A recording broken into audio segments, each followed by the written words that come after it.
Good morning, friends. I welcome you to CA Final SCM&PE, a new syllabus batch. Today we are recording lecture number 1. And please remember, this lecture is of version 4, right? The lecture is of version 4. So it's a latest version 4 batch for you. Let's go. I'll take you through introduction first. So dear student friends, first of all I welcome you again to the video lectures of CA Final SCM&PE version 4. Now before we start with this subject, I would like to take you through this introduction session. I would like you to get introduced to your faculty as well as the subject. Naturally, the two important things. You should get introduced to the subject which you are studying and from whom, that is the faculty from whom you are studying this. I would also like to share with you the method of teaching, my way of teaching in this regular batch. Ours is a regular batch, so that you will get a fair idea about what lies ahead. Actually, today's lecture is going to be very important lecture, my dear friends, because in today's lecture I will discuss the entire future path. How we'll proceed, what type of notes I use, what you have to do in the classroom, right? All this, the entire plan of action for future we'll be discussing today. So please pay attention, right? This will guide you to the path, future path, and you will get a fair amount of idea about how this batch will proceed.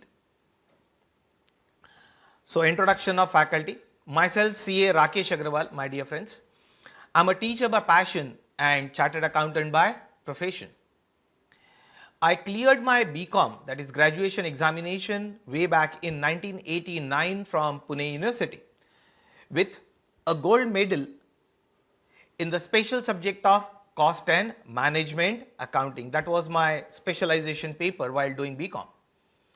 I cleared my ICAA examination. ICAA stands for Cost and Works Accountants. Nowadays it is renamed as CMA.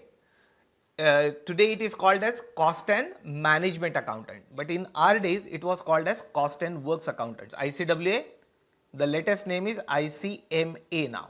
Okay, new name.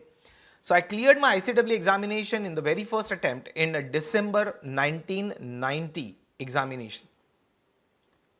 And soon after clearing my ICAA exam, I started teaching costing subject at Pune chapter of Cost Accountants. So my result was declared in 1991, and the moment I cleared, I joined as a visiting faculty at a local body of Pune chapter of Cost Accountants. So I am into teaching now since 1991, my dear friends, right? I am into teaching since 1991 and my favorite subject being costing only.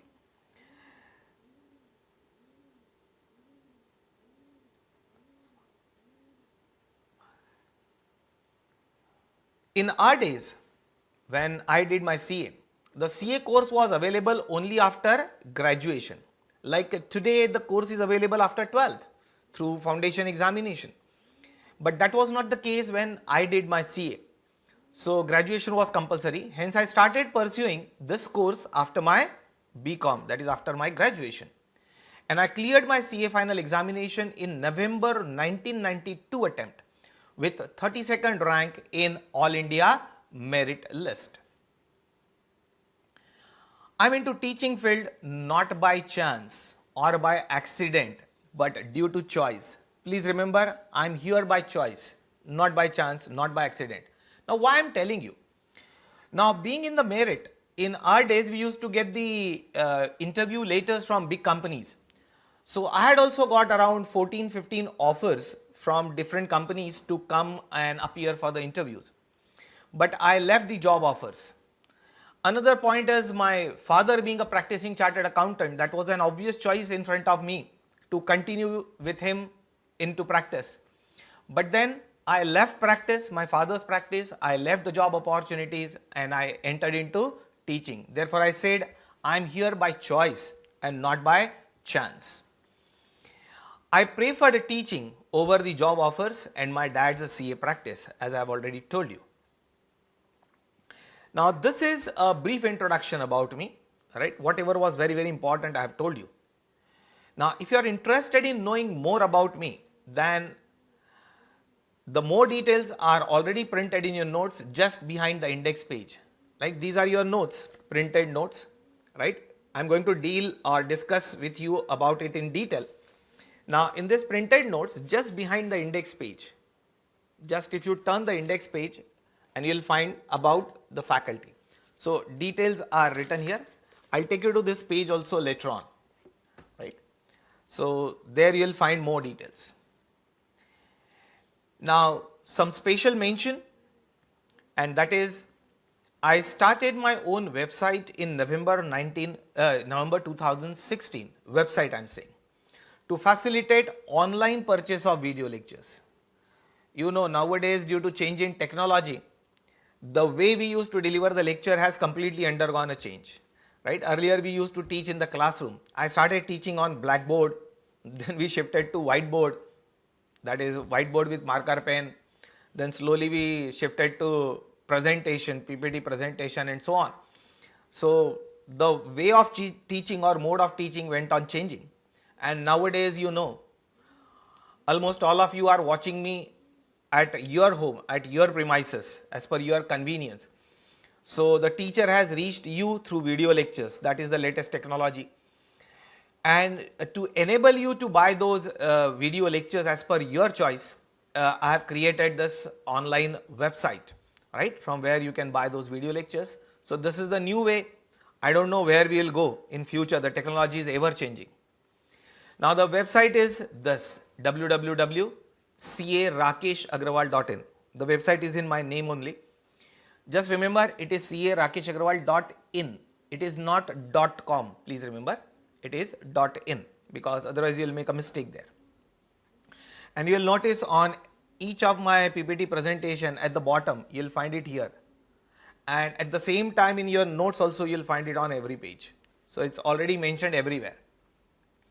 Now, this website allows you to buy any product online and it is delivered to your address by courier.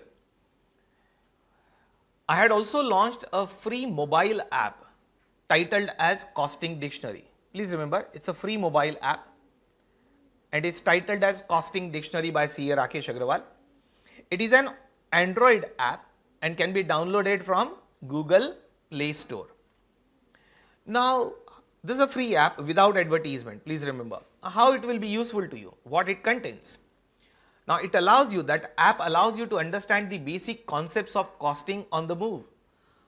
So, wherever you are having some waiting time, you are waiting for a government officer, you are waiting at a doctor's place or anywhere, or you are just traveling and you have free time. If you want, you can revise the basic concepts of costing, definitions of costing. If any new term of costing you are unable to understand, you will search it here, right? It is alphabetically arranged. All the different terms and definitions of costing are alphabetically arranged and they are explained in brief. So, it's like a dictionary only. So, it's a costing dictionary which is freely available to all. You can download and take the benefit of it.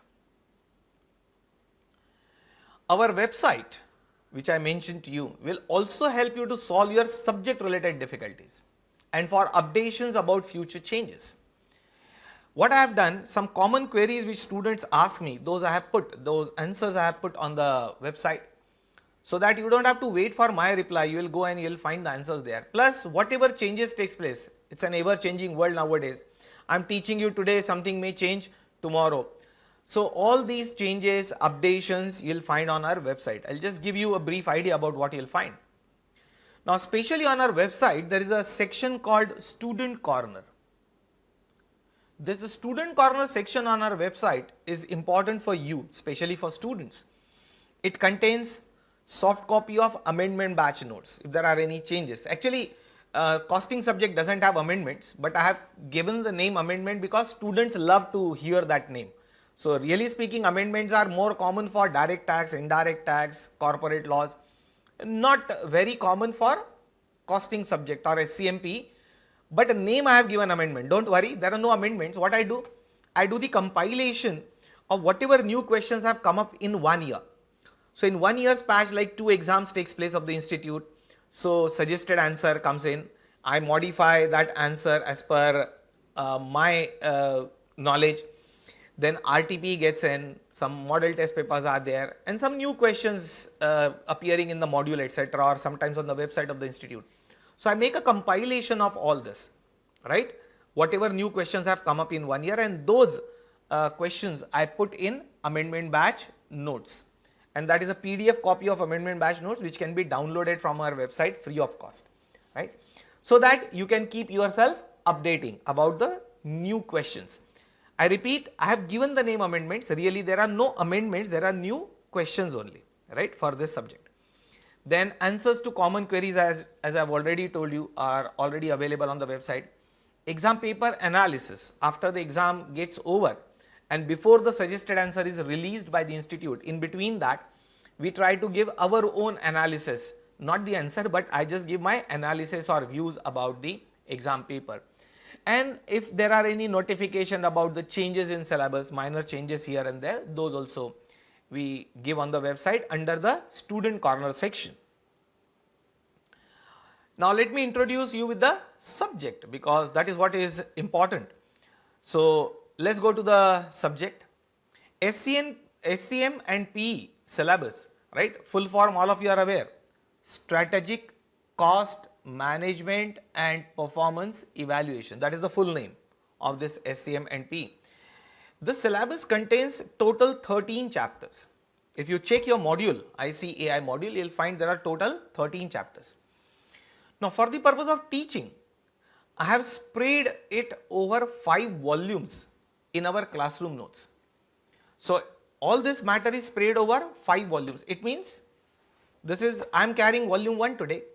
You will have 5 such volumes, spiral binded notes, 5 volumes. So it is spread over 5 volumes. I will take you through these 5 volumes.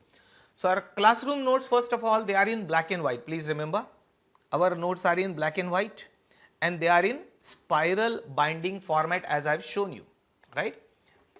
Black and white notes, and this is called spiral binding. These are in spiral binding format. So you will get it in 5 volumes, volume 1, 2, 3, 4, 5.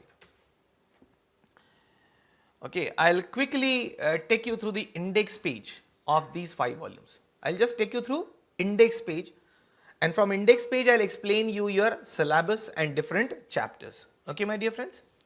So I am taking you through the index page. Now I am showing you the index page of volume 1, my dear friends. This is volume 1 of your version 4 batch, right? See, this is your chapter number 1. CN stands for chapter number 1. Chapter number 1 is Introduction to Strategic Cost Management. There are 7 questions in this chapter, and this chapter is spread from page 1 to 18. Right? I want your notebook in which you will be writing the answer. That notebook should also have the first page of your notebook. You will write your name. First page of your notebook, I am saying. On first page, please write your name. Please write the name of the subject. And please prepare the index like this, right? But keep that index blank. As we keep filling up the notebook, later on you can fill the index page, that the answers to this chapter lies from page this to this. Are you getting my point? So a similar type of index, not the same index, a similar type of index you will prepare in your notebook, so that the moment you open the first page of your notebook, you will come to know that which chapter, the answer of which chapter lies from page, which page number, from where to where. So it will be easy for you to search later on. Are you getting the point? Because questions will be in my printed notes and answers will be in your notebook. So before the exam, you need not search unnecessarily. You should not keep on turning the pages in searching that answer of which question lies where.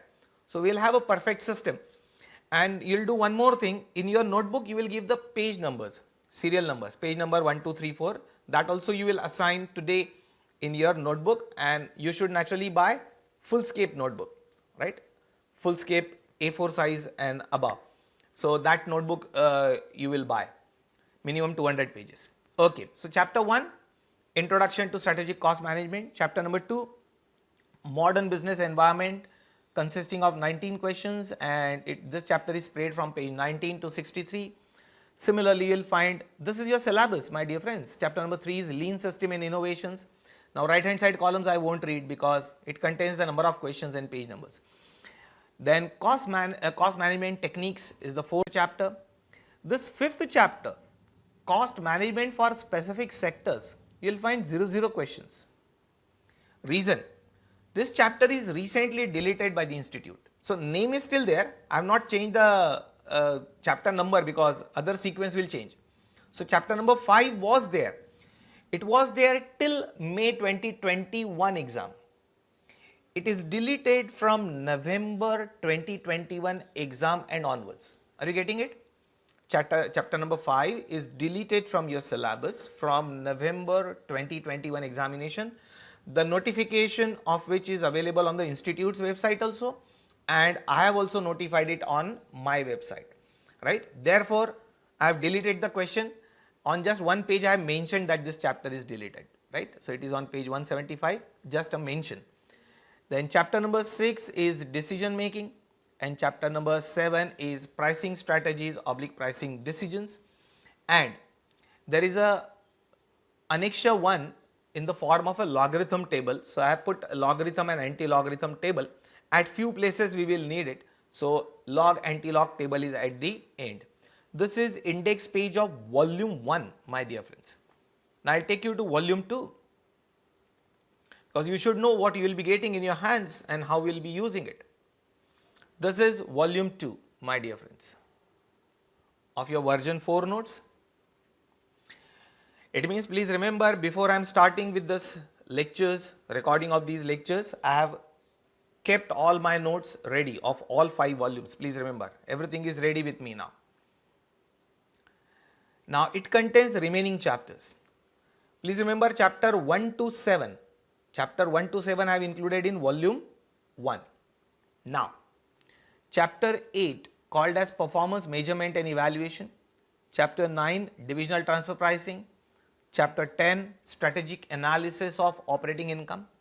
Chapter 11 budgetary control. Chapter 12 standard costing, right? And something extra I have given you at the end of volume 2 notes, that is the study plan, how you should plan for your CA final studies, and I have put some timetables of your study. Timetable which you can use on daily basis and especially before revision, before the exam for revision of the syllabus, and timetable for appearing for self-test, that is mock test papers. Those imaginary timetables I have given to you. You can make some modifications in that timetable and use it. So, some study plan and timetable I have given at the end of volume 2 notes. Now, I think I told you just few minutes before that in your syllabus there are 13 chapters. That is what I told you.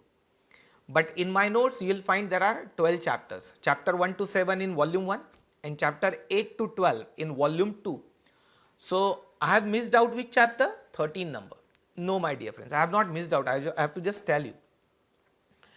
In your study material, there is a small third booklet which is actually chapter number 13, which is called case studies. When you will get the module from your institute, right, you will find a third small booklet that is called case studies. Actually, that is chapter number 13. Now, what I did then, where case studies have gone? What I did, case studies are based on some respective chapters. So, if the case study belongs to chapter 1, I have inserted it in chapter 1. If the case study belongs to chapter 6, I have inserted it in chapter 6. If the case study belongs to chapter 9, I have put it under chapter 9. Are you getting my point? So that your understanding will be better. So, if I am discussing a particular matter in a particular chapter, suppose I am on chapter number 10 and I have discussed a particular matter, so related case study I will discuss immediately thereafter. And therefore, chapter number 13 has disappeared from my notes, but the case studies will appear in the respective chapter from 1 to 12. All this I have to make clear because probably you will be of the opinion after seeing the module that sir has skipped one of the chapters. No, my dear friends. So, all these case studies I have shifted to respective chapters from 1 to 12. Is that clear? So, that is how we are going to cover the case studies at the respective places in the respective chapters. Now I will take you to, these are two main volumes, volume 1 and 2, which will be using for recording of the lectures. Now then what are those remaining 3 volumes, because I said I will be giving you the notes in 5 volumes. So I will take you to volume 3. Now my dear friends, this volume 3 is your practice manual. This volume 3 is your practice manual, means practice book for you. This practice manual contains questions as well as the solutions for extra practice, so that you can also do self study at home, you can test yourself at home. Now in volume 3, I have put the questions and solutions of chapter 1 to 7. So the questions along with the answers of chapter 1 to 7 are in volume 3 for your practice, right? So whenever you finish your studies, or I would suggest whenever I complete one chapter, you may start solving the questions from practice manual related to that chapter. That will be best. If you get time, the moment I finish one chapter, you may start solving similar questions from the respective practice manual.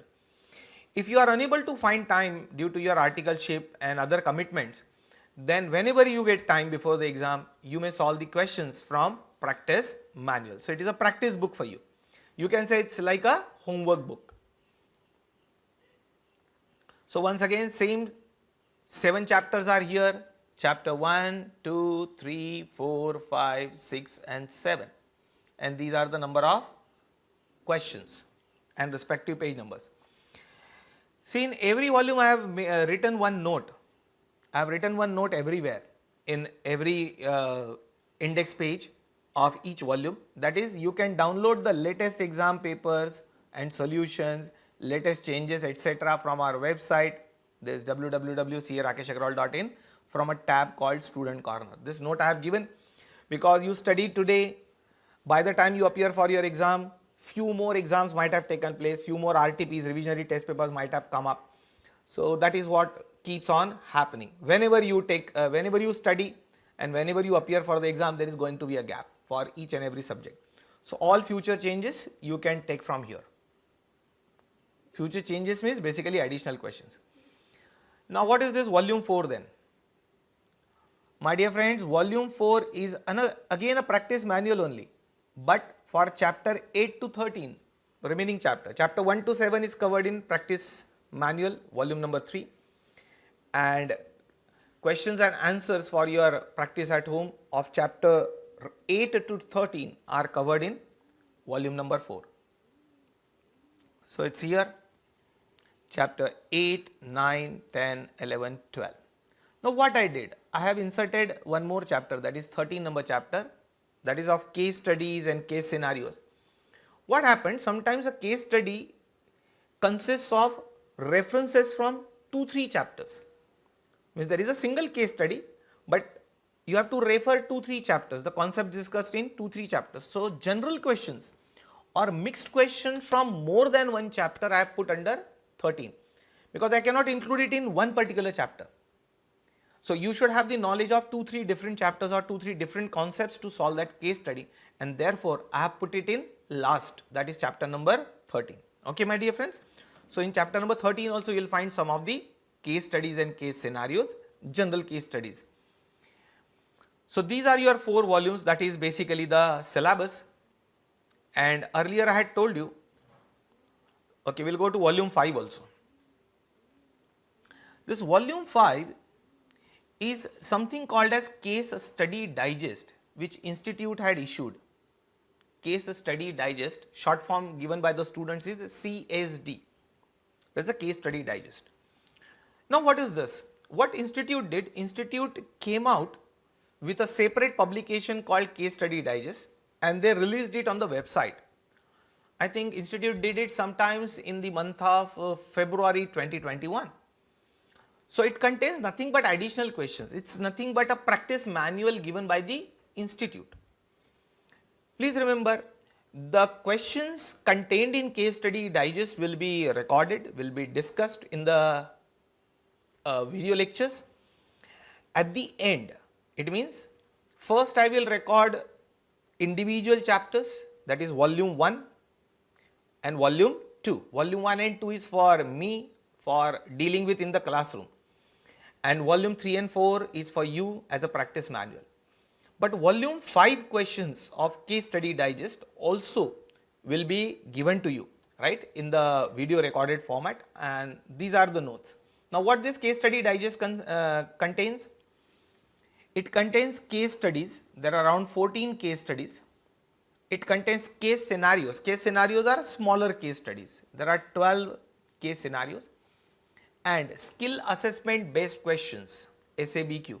That is the name given by institute, which is nothing but practical questions. Practical questions are given a new name by the institute as skill assessment based question. So at 23 skill assessment based questions. Please remember, these questions and answers, that is case studies, case scenarios and skill assessment based questions, will be discussed and will be provided to you in the form of video lectures. But the questions and solutions are lying in volume 5. Okay, I hope you got it. So these are the 5 volumes of notes which you will be getting, and in every of your notes behind the index page you will find a write up about faculty, about me. So as I had told you that behind the index page you will find in detail about me. So if you are interested, you may go through it. So it is about the faculty. Let me tell you one more thing. In every volume or in every of your notes, you will find a detailed index inside. Like I am sharing with you the volume 1 detailed index. On the front page you will find a brief index. See, this front page is just a brief index, but you will find a detailed index inside. It is lying here. See, this is a detailed index which I am showing you on the screen, right? Now what this detailed index contains, it's very helpful to you, especially before the exam. If you want to search for a particular matter, right, or a particular question, then you don't have to search through all pages. You can refer the detailed index, like chapter 1, right? Chapter number 1, Introduction to Strategic Cost Management. Traditional cost management is on page 1, strategic cost management is discussed on page 1. Then there are certain examples given, 3 examples are given lying on page 2. Comparison between traditional strategic cost management lying on page 3, components of strategic cost management page 3, and so on. I don't want to bore you on the lecture number 1, but this is very useful, my dear friends. Are you getting it? Like you want to only refer this core competence analysis. So you have to directly go to page 8, you will find core competence analysis there. So it will save your time. Indirectly, it's a detailed syllabus also. Detailed index is nothing but a detailed syllabus, right? That what it contains, each chapter contains what. So this is how you will find the detailed index. Please remember, I had to take a lot of efforts to create this detailed index for you page wise, right? Like this is cost of quality in chapter number 2. Chapter number 2 is modern business environment. Cost of quality is lying on page number 25, right? So all this you will find in the detailed index. Sometimes what happens, you yourself don't know what is contained in your printed notes because you have not gone through it carefully. So you should first go through the initial pages of your notes, so at least you'll come to know what lies inside. Like here, practical questions, question ranging from page 12, question 12 to 17 related to this throughput accounting and theory of constraints is lying on page 46 and onwards, and so on. So this is how it is, detailed index. I'll just quickly rush through now because it's already with you in your printed notes.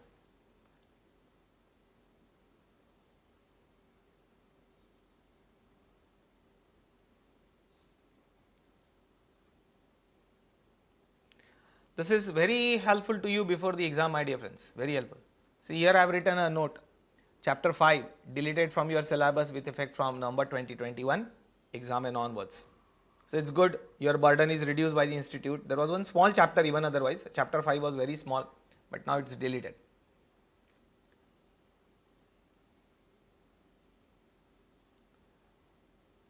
Okay, my dear friends, so this is what it is. Then I'll take you to the coverage of syllabus little later. Okay, so we'll continue with our discussion further. So this is what your syllabus is. I just wanted to take you through your entire syllabus and how I'll be covering it. I hope you got a fair idea. Volume 1 and 2 will be discussed thoroughly in the classroom. Volume 3 and 4 is your practice manual, and volume 5 is case study digest. Okay. Now my teaching style, right? You should be aware of the way I am going to teach. Right?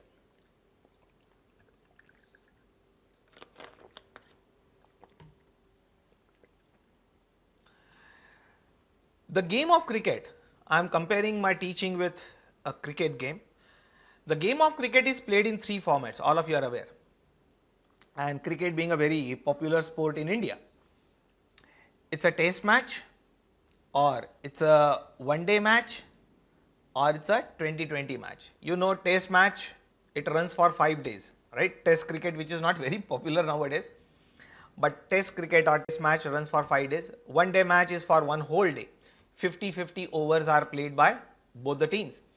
And 2020 match, all of you are aware, it runs few hours only. Actually, there are 3 matches which takes place in one day of 2020. So it's of 20 overs. Now, why I gave you this reference? I'll compare it with our coaching now. Similarly, coaching for any subject, not my subject, for any subject is nowadays available in 3 formats. Coaching for any of the subjects is nowadays available in 3 formats. That is regular batch. Regular batch is like a test match of cricket. Then revision batch, a little detailed revision batch, is like a one-day match. And nowadays some faculty record quick revision batch or last minute revision just day before the exam. That is like a 2020 match. Now why discuss this? Our batch is a regular batch. Our batch is a regular batch, and regular batch is like a test cricket match. It means everything will be dealt in detail. Regular batch is meant for those students who are studying this subject for the first time. Regular batch, which I am recording now, is meant for those students who are studying this subject for the first time. For them, this batch is being recorded, or it is intended. However, students tend to forget. By the time exam comes near, they tend to forget. Then they may go for either a revision batch or a quick revision batch. Okay. So ours is a regular batch, that is a test match. So you should have sufficient patience, right? You should possess that patience to cover the syllabus once in detail like a test match. We will discuss everything from A to Z. Being a regular batch, we will discuss everything from A to Z, covering entire module, entire ICEI module, and something extra also. I will be covering something extra also, other than module also. Please mind it well, because sometimes students say, sir, a question you are covering in your notes is not there in the module, then why you are doing it? Please remember, module has insufficient number of questions, insufficient number of practical questions. Sometimes it may contain irrelevant theory also. Then what is the role of a teacher, right? We have to do the balancing. So something which is irrelevant, we have deleted. Somewhere where questions are less or not sufficient, or there are no questions on some of the topics, we have included it using intermediate and using old syllabus of costing. So we will be covering extra than module. You can be assured that we will be covering more than 200% than what is covered in the module. What did I say? First of all, entire module will be covered. Entire theory and all questions of the module will be covered. So that is 100%. Plus you can assume 100% extra or more than that will be covered. So my coverage in the in those 5 volumes will be more than 200%, my dear friends. Right, so I am not going to restrict myself only to module. Right, those students who want to study only module, naturally they will have other better choices. Right, I am going to cover everything in detail. I will give the reason also why and how. We will discuss theory of each chapter first. Naturally, I will be discussing the theoretical background of every chapter, and then followed by practical questions and case studies.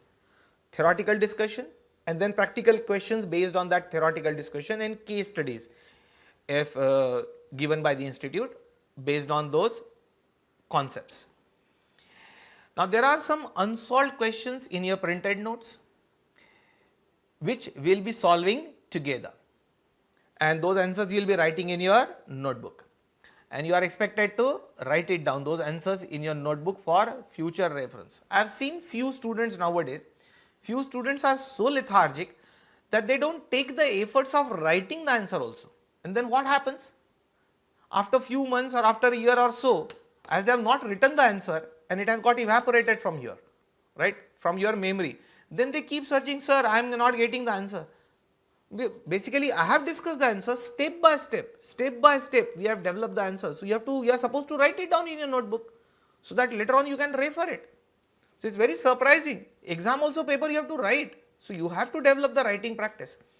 So some students are listening the lectures only, right? They are not taking the writing efforts. Please do that. Therefore, I said have a separate notebook and you will take down the answers of those unsolved questions. Actually, you will be solving it along with me, right? And there are certain solved questions also in your notes. To reduce your writing efforts, I have done, let us say, balancing act. Neither I have printed all answers of all the questions, nor I have kept all questions unsolved. So some are unsolved and some questions are solved, and those answers are printed in the notes, which we will discuss fully in our lectures. Solved questions will be discussed fully with logic in the classroom, right, in those video lectures. Answers of case studies. Answers of case studies are theory answers basically. Case studies you have to keep writing like an essay. So it's like an essay writing. So answers of case studies are also printed in your notes and we will discuss them in our lectures. Okay. So there are some solved questions with answers in your regular notes of volume 1 and 2. There are some case studies with answers in your volume 1 and 2, other than volume 3, 4, right? 3, 4, 5 I am not discussing at present, that I have already told you, right, what is contained in 3, 4, 5. In the classroom we will be mainly dealing with volume 1 and 2, and there are unsolved questions also. ICAI has created a huge gap between your CA intermediate and CA final syllabus. Now try to understand this, why we have to change our teaching technique. There is a big gap between CA inter and CA final. Suppose this mountain is CA inter, let us assume,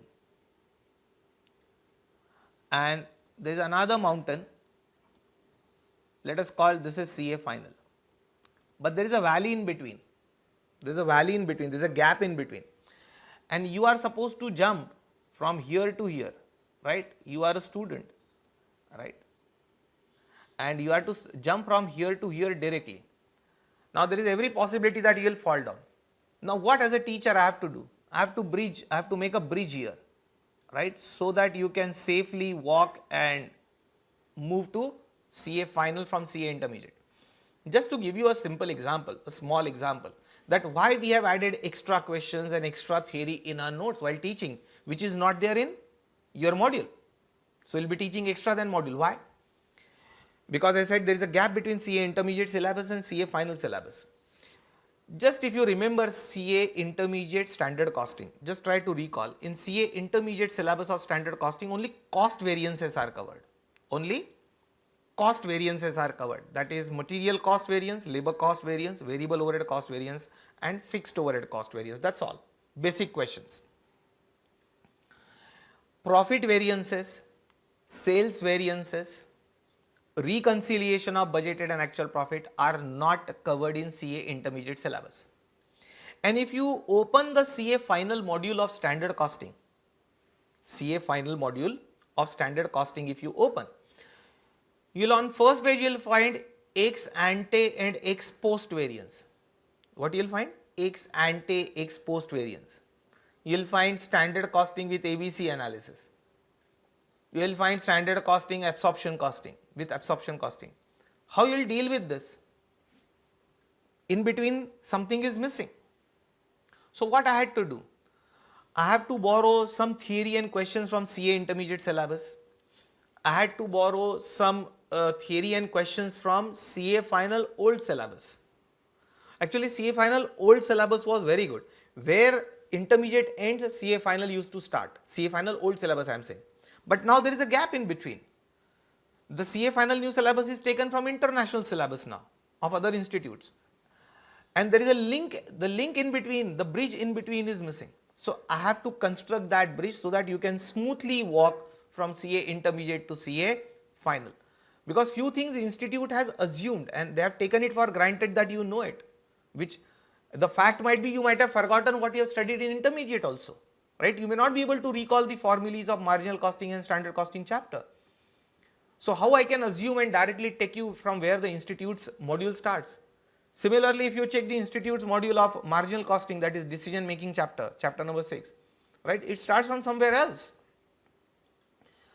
That is the reason, because they have created a gap, we have to bridge the gap and we have to cover extra thing in the regular batch. Naturally, as I said, it's a regular batch and therefore we have to do it so that you can understand it better.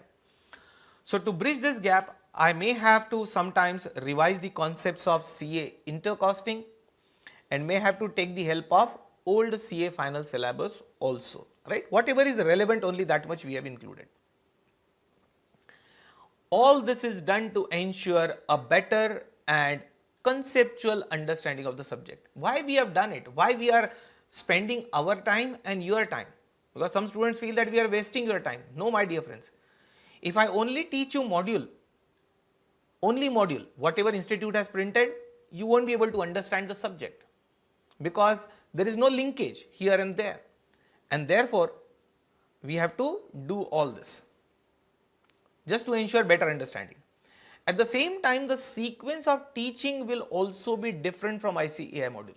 It means my teaching sequence will not be the same sequence in which module is printed. Now I will explain my teaching sequence through the index page of volume 1.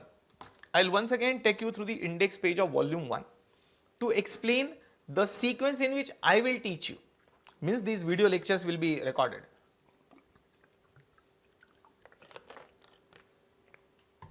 Now why I am changing the teaching sequence? Again, to ensure better understanding. Because some concepts are covered in a particular chapter and on these concepts the next chapter is dependent. So that next chapter I have to teach next. But institute has not arranged these chapters in the normal sequence. Okay, I will just take you to the index page and I will let you know, right, that what I have done. Check here.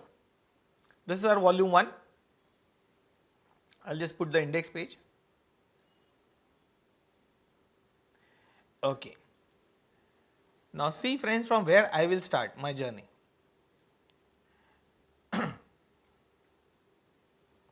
I will first start with chapter 6, decision making. This is the chapter which I am going to begin with, right? If possible in today's lecture itself, we may touch this chapter, decision making. Then I will take you to chapter 7, pricing decision or pricing strategies, right? I will first discuss in the classroom chapter 6, then chapter 7. Then I will follow this sequence. Then chapter 1, 2, 3, 4 and 5. This is the way we will proceed in the classroom. I have not changed the name of the chapters. I have kept it as it is so that you can compare it with the module, but teaching sequence will change. I will start not from chapter 1, but I will start from chapter 6, 7 and then 1, 2, 3, 4. Similarly, in volume 2,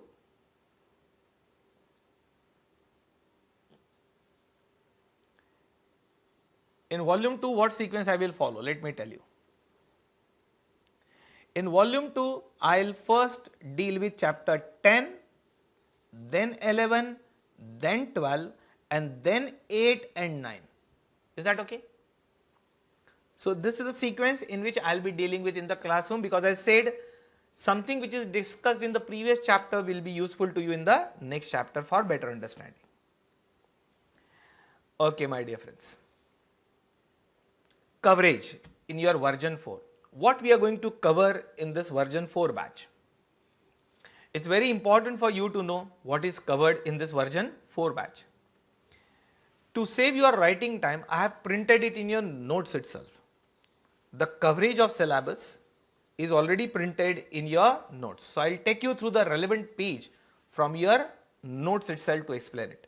So I will just take you again to the respective page, and that page is included in your printed notes, don't worry.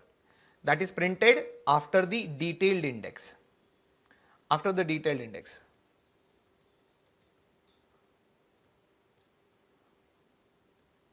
Right, after the detailed index you will find something is printed, and that is this coverage of syllabus in version 4. Now what we are going to cover in your version 4 batch? Your entire ICAI module up to November 2020 edition. Actually this new syllabus was launched on 1st July 2017. It coincides with the date of GST.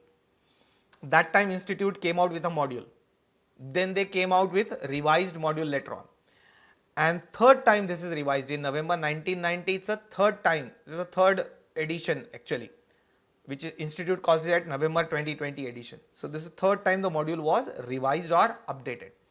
That entire module at present available when I am recording a lecture today is the latest module is this. I don't know whether institute will change the module again, right? But those changes you will find on our website now. So entire ICAI module is covered. Revisionary test papers, RTPs up to May 2021 exams are covered. All RTPs up to May 2021. Mock test papers up to October 2020 are covered. Past exam papers up to January 2021 exams are covered. Right, we have to wait for the suggested answer of the institute, and nowadays institute issues the suggested answer very late. So past exam papers are covered. Additional questions uploaded on the institute's website up to June 21 are covered. Additional case studies uploaded by institute on the website up to June 21 are covered. Additional case scenarios, these are questions, practical questions, case studies and case scenarios up to June 21. Then old syllabus CA final costing module, some relevant and selected questions are also covered. As I told you, to bridge the gap we have covered some concepts and questions from old syllabus also. So old syllabus module, some relevant portion is covered. Old syllabus of CA final QT module, quantitative technique, a little bit of quantitative technique is also included in your syllabus, in new syllabus, little bit, which we will be discussing in the respective chapters. So that also some relevant portion and selected questions are covered. Old syllabus name was Advanced Management Accounting. There is a practice manual in the old syllabus, practice manual, some relevant part is covered. And entire case study digest. Case study digest was also issued, as I told you, in February 2021. Entire of your case study digest will be included. Actually, case study digest is your volume 5 itself. In volume 5, entire case study digest is included. And see, read this important note. Just read it out, you will come to know what is written there.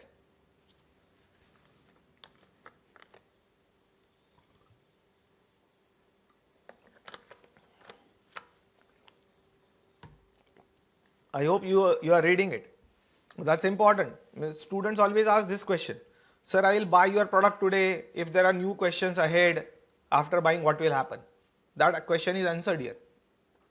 That constant change is a way of life, and in spite of covering all the above portion in this version, there is always a possibility that by the time you appear for your exam, some more exams might have taken place in between and some changes may be proposed by ICAI and so on.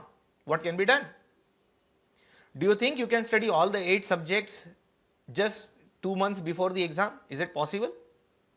If you want everything latest, so you have to start your studies quite in advance, because to cover 8 papers, 8 subjects, even if you consider on an average 3 months for one subject, 3 months if you consider for one subject, then in 1 year you will be able to cover 4 subjects only. So you will need 2 years to cover 8 subjects. So when you have to start? And after covering 8 subjects, then you have to go for revision and self-testing, that is mock test papers. So all this require time.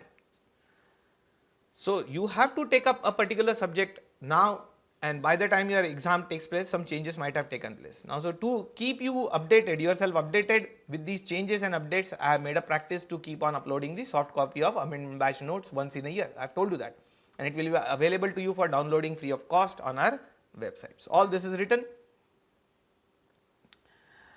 Right, my objective is that you should not only clear your exam in the first attempt, but should also make use of this knowledge in your professional career to the extent possible. To the extent possible, apply this knowledge in the practical world also. And getting CA degree is important, no doubt, but gaining knowledge is equally important. So I'll be discussing, sometimes I'll be giving references, I'll be discussing my life experiences with you just to illustrate a point, because I think just getting degree is not that important. Gaining knowledge is also equally important. Right. So this is about the coverage in your version 4 and it's already printed there, you can always refer. I will use 100% English to conduct this batch. So this batch will be recorded in 100% English. I will avoid the use of Hindi as far as possible. I'll try to avoid use of Hindi because it is not understood in the southern part of India. In our South India part, people don't know Hindi, and therefore if I start speaking in Hindi, right, these people are unable to understand and there are queries. But in the northern part of India, people love more of theory, more use of Hindi. Sorry, not theory, Hindi. So northern part of India loves Hindi, southern part of India loves English. Now I am in a fix what to do. If I start speaking in Hindi, some people won't understand. But English everybody understands. Therefore I prefer to record the batch in English. Your syllabus itself is in English, your module is in English, your exam paper is going to be in English, you have to write the answer in English. Therefore not understanding English is not a problem, but not understanding Hindi could be a problem in southern part, and therefore I'll record all these lectures in 100% English. Now some self-discipline, my dear friends, right? This is especially for you. As a teacher, we love to give those instructions, can't help. As you are watching these video lectures at your own premises and as per your own convenience, it is important to maintain self-discipline to get a maximum benefit of these lectures.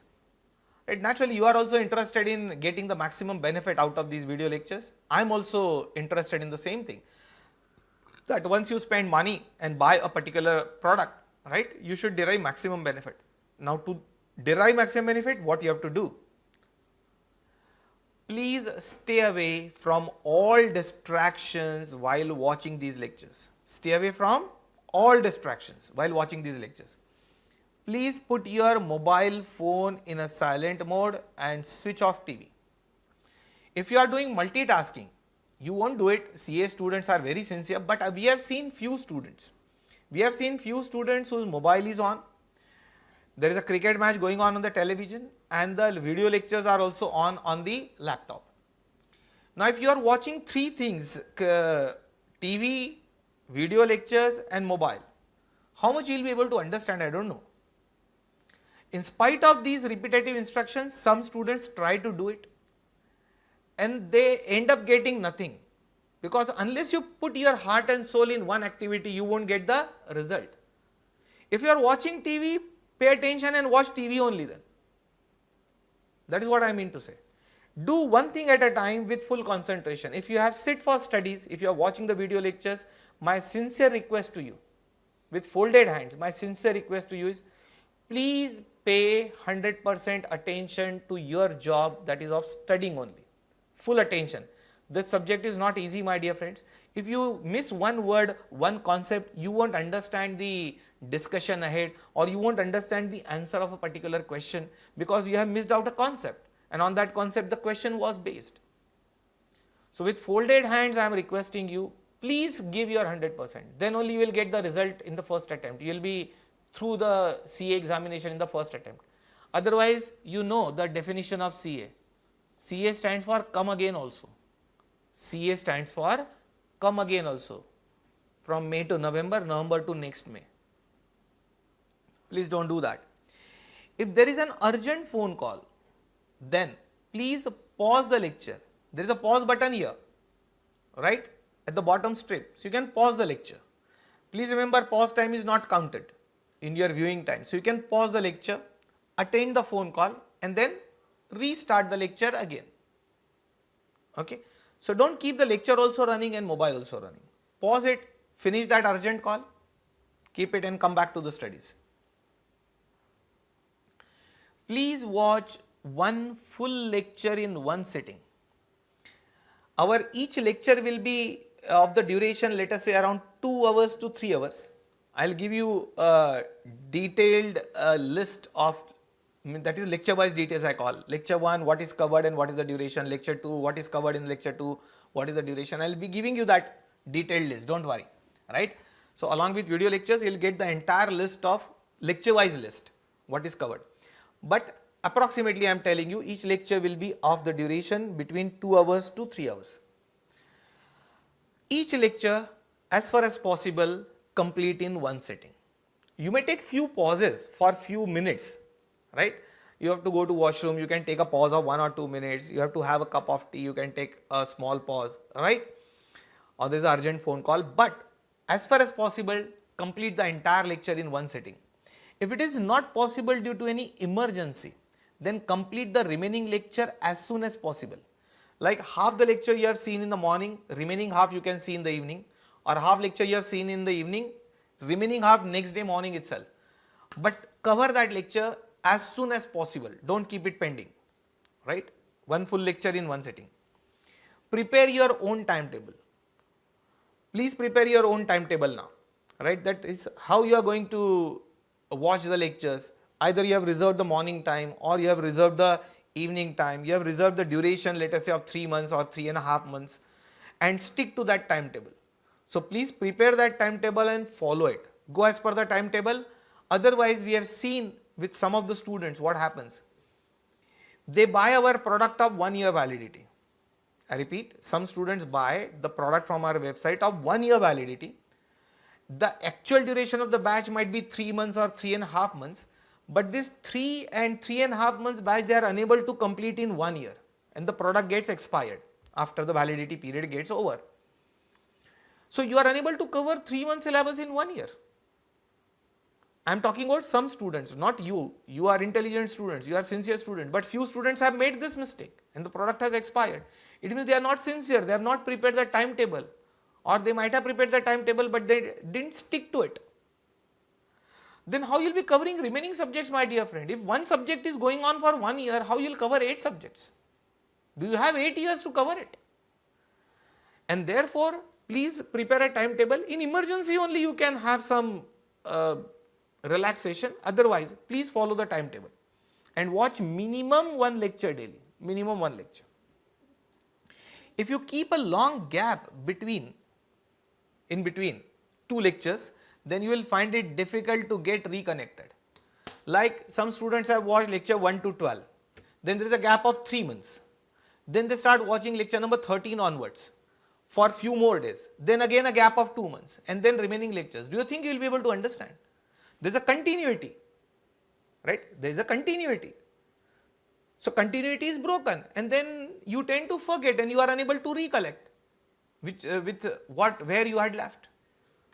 So 1 lecture per day minimum, and finish it off in the time of around 3.5 months. Please sit with the calculator, right? Calculator will be required to solve practical questions. So please sit with the calculator, perform calculations wherever it is there, and write down the answers in your notebook, right? You need to have a practice of developing the solutions, because the same way you have to develop it in the exam hall also. Please use a laptop for viewing the lectures instead of mobile phone. See, mobile screen is very small as compared to your laptop or tablet screen. So I recommend you to use laptop or tablet. Our product works on all window based laptops, right? Not desktop. Our product doesn't run on desktop, it runs only on laptops, window based laptops, not iPhone or Apple Macintosh. So window based laptops and Android mobile phones. But I won't recommend you to use Android mobile phones, because finally the mobile screen is small, the lettering will be naturally small, right? The clarity will get reduced and you have to write the answer. Only in emergency use the mobile phone. Otherwise, I would generally recommend you to use window based laptops for better view. You may use earphone or headphone for better sound quality and to avoid external noise, because you might be studying, there might be some other members in the family, or there might be a noise coming from outside. So if you are using the earphone or headphone, the outside noise will get reduced and you will have a better sound quality, also will be better. Please view the lectures in the same sequence in which I have taught or in which I have recorded. As I said, I will be starting from chapter 6. You have to also start from chapter 6 only. And I will be giving it lecture number 1, lecture number 2, lecture number 3, same sequence you have to follow, right? Because there is a linkage. So there is a linkage of previous lecture with the subsequent lectures, therefore you will not change the sequence. Some students jump, they say no, I think in between chapters are not important, I will directly go to this chapter number 12, then I will come to chapter number 3. Please don't do that. It will affect your understanding of the subject. So follow the same sequence. Your sincerity and regularity will pay rich dividend to you, my dear friends, right? And CA students are already sincere and regular, barring few percentage who have come here by mistake to the CA course. Otherwise, CA course demands the sincerity and regularity. And I am very confident those who are studying with me, those who are viewing these video lectures, all of you are very, very sincere and very regular. And if you watch these lectures with full attention and concentration, and if you give stress on your conceptual understanding, I think you will be through with your examination in the first attempt, right? And I hope some of you will appear in the All India merit list also. Now, let's start with the subject. These were all instructions which are generally given on day 1. So that is why I recorded it in lecture 1. Right, just to avoid you people committing certain mistakes and just to make you aware of the way we are going to proceed. So now let us touch the subject. I will revise the basic concepts of costing first. We'll just revise few basic concepts of costing and then we'll begin with chapter 6, that is decision making. So friends, we'll move to the basic concepts. Yes friends, so we are starting with basic cost concepts. We'll do a quick revision of your CA intermediate costing concepts. CA intermediate costing concepts. Now why I am doing this? Because sometimes I get such funny queries from CA final students that I really doubt how they have passed CA intermediate. So sometimes the basic concepts are missing and therefore you are unable to understand the CA final level question. Therefore, we'll just take a quick revision of your intermediate. This revision will help us to understand the CA final costing in a better way. That is the whole purpose, right, behind revising the CA intermediate. So let's start with the word cost itself. I'll begin with the word cost itself.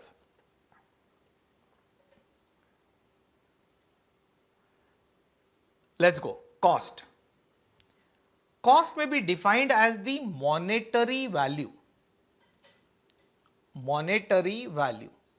of all sacrifices made to achieve an objective. And what is that objective? Objective is either to produce the goods or to provide services. That is the objective. Now let us break this definition in parts. First of all, cost is monetary value. Naturally, we measure the cost in rupee terms, in money terms. So cost is always in monetary value, right? Cost is always in monetary value. Like this tablet on which I am teaching, it costed me around 85,000. So 85,000 is the cost of buying this tablet to me. So the cost is expressed in rupees 85,000. That is a monetary value. Monetary value of the sacrifices which we make. We make certain sacrifices. What? To achieve some objective. It means if you want to achieve an objective or a goal, to achieve that goal, what sacrifices you have made, make a list of these sacrifices. Convert these sacrifices into its money value and add this money value. You will get the cost of achieving that objective. For you people, that is for students, the objective is to become CA. Now if you want to calculate cost of becoming CA, because your objective is to become CA, so you want to calculate cost of becoming CA.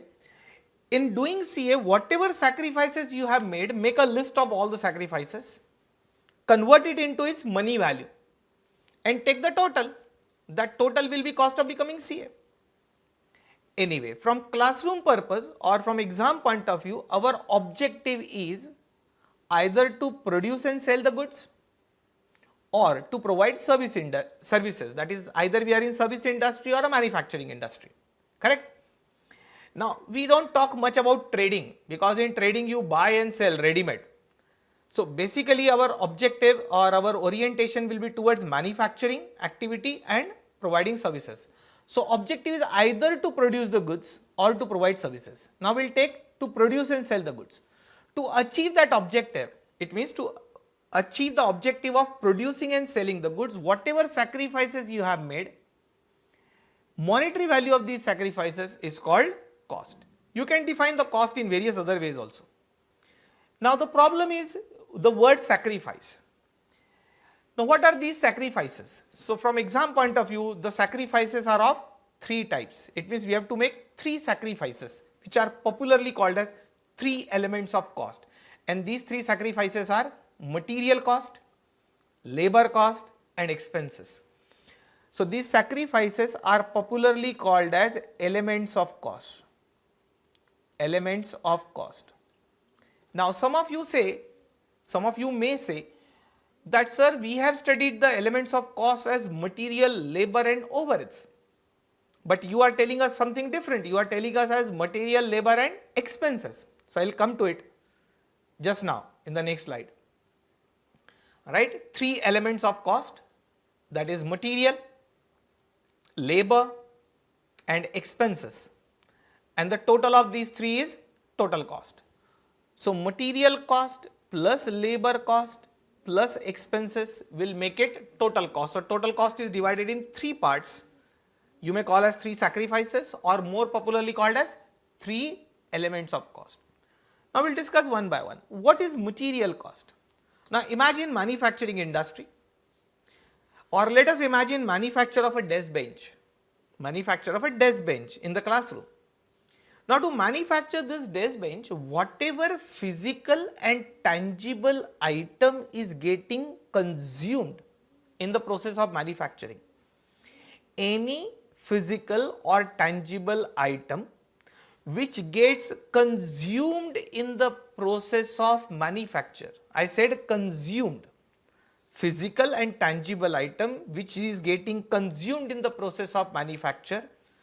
The monetary value of such physical and tangible items which is getting consumed in the process of manufacture is called material cost.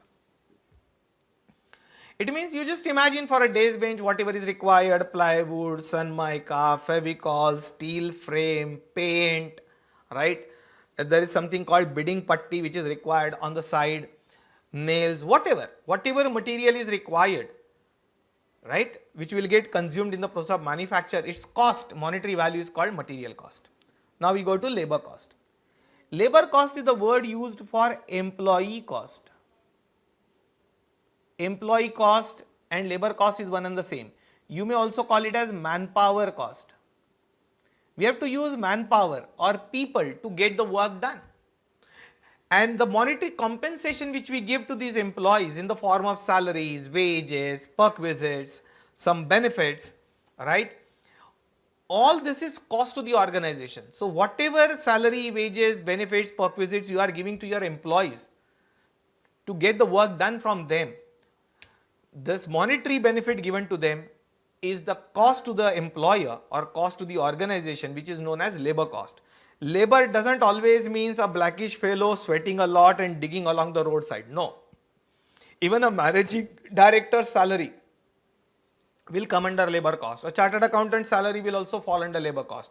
So, labor cost word has a wide meaning, wide connotation, that is employee cost or manpower cost, right. So, employee cost or manpower cost is called labor cost. And now, remaining costs are called expenses. Any cost which neither can be covered under material head nor can be covered under labor head, that is employee cost, will automatically fall under expenses. Now, you will say, then which are those? Suppose these premises are rented and I am paying the rent for using the premises. So, rent will neither go under material nor will go under labor. So, it has to go under expenses. Electricity bill if I am paying, electricity and power bill, it has to go under expenses, isn't it? Suppose I am charging depreciation on fixed assets for use of fixed assets. So depreciation on fixed assets will go under expenses. Please remember I said depreciation of fixed asset. Fixed asset is not consumed, fixed asset is used. See, when a tangible item gets consumed, the cost goes under material head. But when a tangible or physical item is getting used, not consumed, it is getting used and it will be used for a longer period of time, then we charge the appropriate part towards usage of asset, which is called depreciation. So depreciation goes under expenses, depreciation of fixed assets. So that is how the classification is. Now you imagine any business and you will find the cost will get classified in three parts, either material or labor or expenses. Now each of these three costs or three elements of cost will be further divided into two parts as direct cost and indirect cost. That is, material cost will be divided in two parts, that is direct material and indirect material. Similarly, labor cost will be divided in two parts as direct labor and indirect labor. Expenses will also get divided in two parts as a direct expenses and indirect expenses. We will be discussing them little more. As I said, we are just revising the intermediate. I am not teaching you anything new. But in case if you have not studied with me or might not have studied properly, so we will have to put it right now. Now all the direct costs together, that is direct material plus direct labor plus direct expenses, all these three together is called as prime cost. Prime cost is a substitute word for direct cost. Direct material, direct labor, direct expenses together is called prime cost. My dear friends, if you want to take down anything from this, it's your choice. You may take it down in the notebook because this is your intermediate. So I have not printed it again in CA final notes because this is assumed to be known to you. In case if you think that you need to take it down, that is your choice. Now indirect material plus indirect labor plus indirect expenses together, all indirect expenses together is called overheads. So overheads are here. Overheads is a substitute word for indirect cost. I mean to say prime cost is a direct cost and overheads is nothing but indirect cost. And if you now remember, we used to say total cost is equal to prime cost plus overheads, correct? So it is here, overheads is added to prime cost to get the total cost. So total cost can also be said as direct cost plus indirect cost, or total cost can also be said as prime cost plus overheads. Now how to distinguish between direct and indirect cost? There is a simple criteria. If there is one-to-one relationship with the cost incurred and the cost object, then it is called direct cost. Now what do you mean by cost object? Cost object is the product whose cost you want to calculate or the service whose cost you want to calculate. Because our objective is to calculate the cost of goods which we are producing or the service which we are providing. So in our example, we will take a product, let us say desk bench. If I am interested in calculating cost of a desk bench, then the desk bench will become my cost object. Are you getting it? Whose cost is to be calculated, that becomes your cost object. Now if there is one-to-one relationship between cost object and the cost incurred, very easily, you can correlate very easily that this much cost is incurred for this cost object, then it is called direct cost. If the cost is incurred, but there is no one-to-one relationship, there is no direct relationship with the cost and cost object, then we may call it as indirect cost. So let's take these examples. Direct material. When you see the desk bench, what items you can correlate? Which material items have gone into manufacture of these desk benches? So you can very easily correlate that yes, Sunmica has gone, plywood and steel frame and paint and nails and Fevicol. So cost of all these items which has got one-to-one relation with a cost object is called direct material cost. But you will notice there are n number of other materials which the carpenter might have used, which are not identifiable with the product, which are not one-to-one identifiable with the product. Then cost of other materials which are getting consumed in the process of manufacture, but these materials do not form direct part of that finished product may be called as indirect material. You may simply say indirect material is a common cost. It is incurred in common, and therefore one-to-one relation cannot be established. So common cost is called indirect cost or overheads cost. Let us take the example of labor. Suppose I am paying a worker rupees 400 for manufacture and assembly of one desk bench. I am paying the worker at the rate of rupees 400 per desk bench manufactured and assembled. Then I can say 400 rupees is the direct labor cost per desk bench. Or suppose I am paying the workers on the basis of time. I am paying them at the rate of, let us say, rupees 600 per day, let us assume. And in one day, if a worker can produce 2 units, 2 desk benches, then I can correlate that 600 rupees I have paid for one day, and in one day I have got output of 2 units. So in 600 rupees cost I have got 2 units of output, so cost per unit is 300. Then also I can call it as labor cost, because labor might be paid either on time basis or on piece rate basis. In piece rate basis the relationship is very clear, you pay them directly on per piece basis, so cost can be easily ascertained. Even if you pay them on time basis, you can calculate the proportionate cost of the time spent to manufacture one item. That is called direct labor cost. But please remember, there are so many other employees who are working in the organization who are not actively involved in the manufacturing process, but their services are also required. Let us say there is a supervisor who gives instructions to the worker about what is to be done today and how it is to be done. Now that supervisor supervises so many workers. So he is a common resource, common person. So for such supervisor, you are paying the salary, and that salary will go to indirect labor. Just for example's sake, as I am a teacher and I am teaching the students in the live batch in the classroom, and the coaching institution is going to pay me on the basis of per student, X rupees per student, then my remuneration which I will get from coaching institution, that for coaching institution my remuneration is labor cost. For coaching institution will say my remuneration as direct labor cost because it is paid on the basis of number of students. However, there is other office staff, right, and support staff who open the classroom, who close the classroom, clean the classroom, who handle the inquiry and administration work. Their salaries and wages for coaching institution will be indirect labor cost. Just to give you an example. So common resource cost is indirect cost. Specific resource which can be correlated one to one is direct cost. Now let's go to direct expenses. Really speaking, expenses are very difficult to correlate with cost object. Just imagine the examples of direct expenses.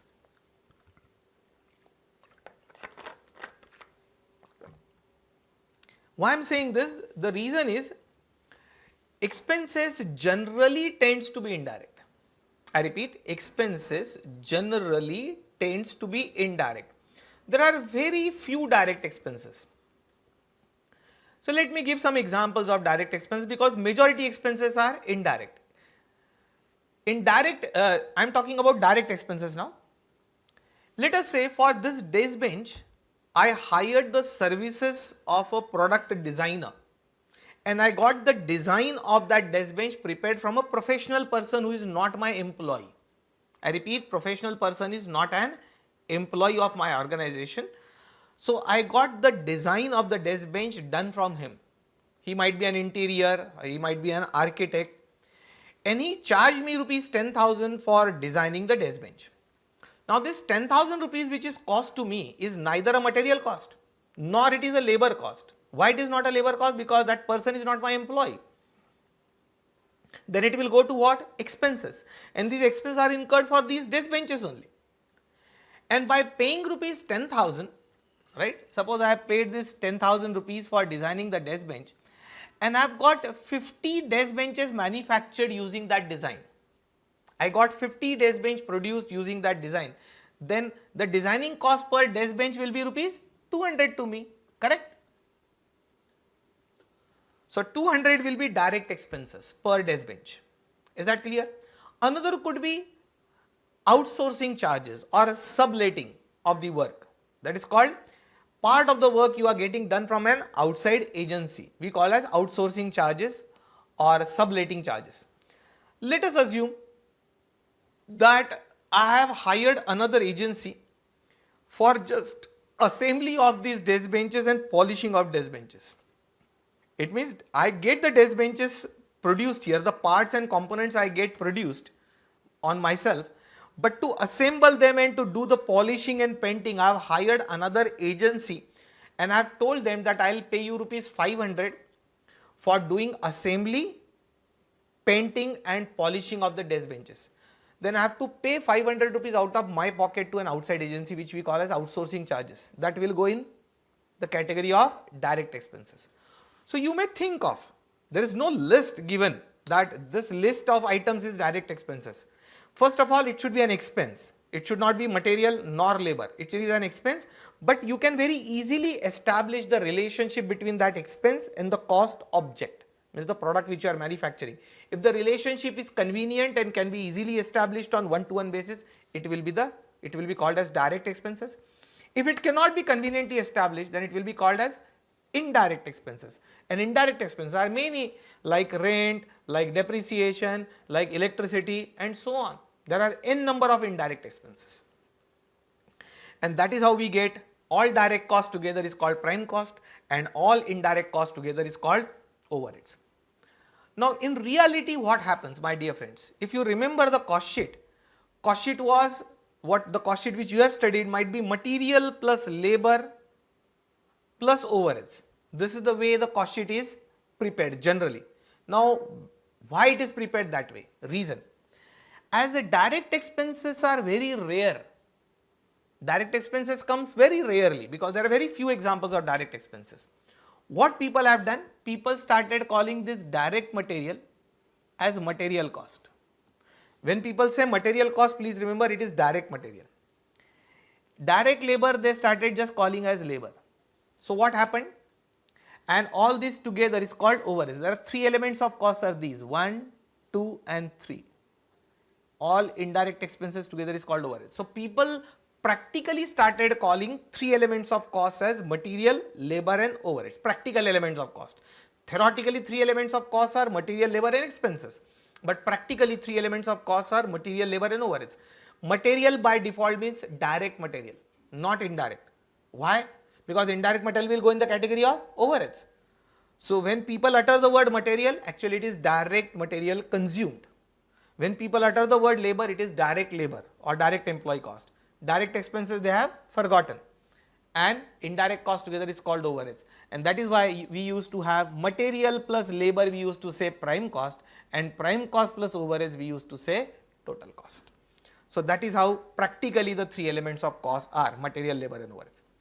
Now overheads are further classified into three parts, all of you might be able to remember. So overheads will classify further in three parts, further division of overheads.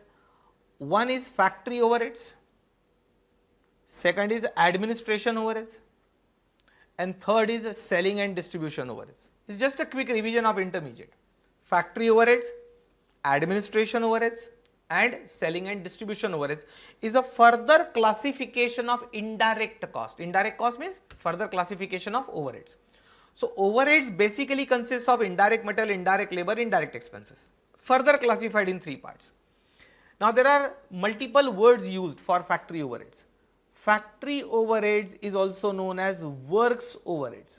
Please remember it is works, not just work, works overheads. Also called as production overheads, also called as manufacturing overheads. So there are total four names: factory overheads, works overheads, production overheads, manufacturing overheads. All means one and the same, right? All these are indirect cost. But when indirect cost is related to manufacturing activity, we call it as factory overheads. Indirect cost means either indirect material or indirect labor or indirect expenses incurred for manufacturing activity is called factory overheads. When these indirect expenses, that is indirect material, indirect labor or indirect expenses are incurred for administration activity, it is called administration overheads, also called as office overheads. Another name to it is office overheads. And whatever expenses are incurred on marketing of your product or services, that is selling and distribution overheads. Now let's see few examples, though you know it much better from your intermediate knowledge. If I take depreciation as an item of cost, depreciation of assets is an indirect expense, all of you are aware. If I take depreciation of plant and machinery, it will go to factory overheads. If I take depreciation of office furniture, office computer and office ACs and office equipment, it will go to administration overheads. If I take depreciation of delivery van in which we distribute our finished goods, depreciation of delivery van, then it will go to selling and distribution overheads. Similarly, electricity and power bill paid for factory premises will go to factory overheads, but electricity is required for office also. So, electricity bill paid for office premises will go to administration overheads. Electricity bill paid for your sales office department will go to selling and distribution overheads. Similarly, there are some common employees who are working. I am not taking direct workers, please remember. One more thing clicked to my mind, so I will just take you to the previous slide.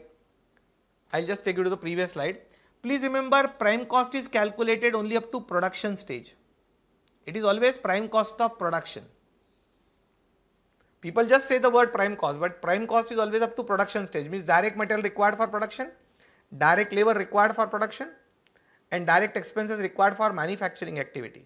So, prime cost is always calculated up to manufacturing stage, because you can correlate it on one-to-one basis. So, it is always a prime cost of production. Okay. Now, I was on overheads actually. As I said, indirect labor cost, that is employees who are working in common. Like in manufacturing activity, you have supervisor, you have production manager and other support staff who are providing their services for manufacturing activity. Their salaries and wages will go to factory overheads. Office staff salary entirely will go to administration overheads. Actually, administration overheads has no direct relationship with each product produced. Really speaking, entire administration activity, the cost of entire administration activity is called administration overheads. It means in administration you don't have a direct cost. In administration you have only indirect cost. Means entire administration cost is indirect cost, that is overheads. Similarly, selling and distribution activity, it is incurred after the manufacturing is over. Right? Selling and distribution activity is incurred after the manufacturing activity is over. It means entire expenditure incurred on selling and distribution activity goes to the category of overheads, because it has got no one-to-one relation in producing a product. So, entire expenses incurred on selling and distribution activity, let it be material, let it be labor, let it be expenses. You will say how material is incurred. Material is very rarely incurred, but if you are giving out free samples, right, tangible items you are distributing free, right, you may call it as indirect material for marketing purposes. So, that will go into selling and distribution overheads.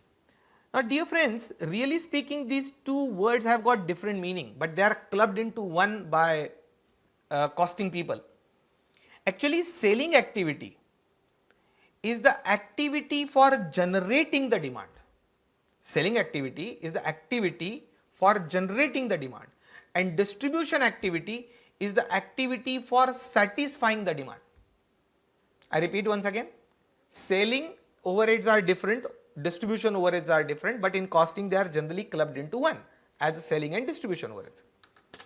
Selling means generation of demand and distribution means satisfying the demand. For example, selling activity, that is generation of demand. Suppose I have manufactured, my company has manufactured a new mobile phone. Now, how people will come to know that I have produced a new mobile phone? How it will reach to the people? How people will come to know? So, I have to do some marketing. It means some selling activity. I have to do advertisement in newspaper, on television. I have to put the hoardings on the roadside and so on, just to tell people that see, this is a new product and these are the features of this product and this is the price of this product. So, the expenses done on marketing, right, that is on generation of demand, is called selling, selling cost or selling overheads. Now, suppose demand is generated, you want to buy that mobile or you want to buy that product, right. Now, if you want to buy that product, there has to be a place where you can go, pay money and take the delivery of that product. So, that demand is to be now satisfied. Demand is generated due to selling activity. Now, that demand is to be satisfied means money should come to me and product should go to you.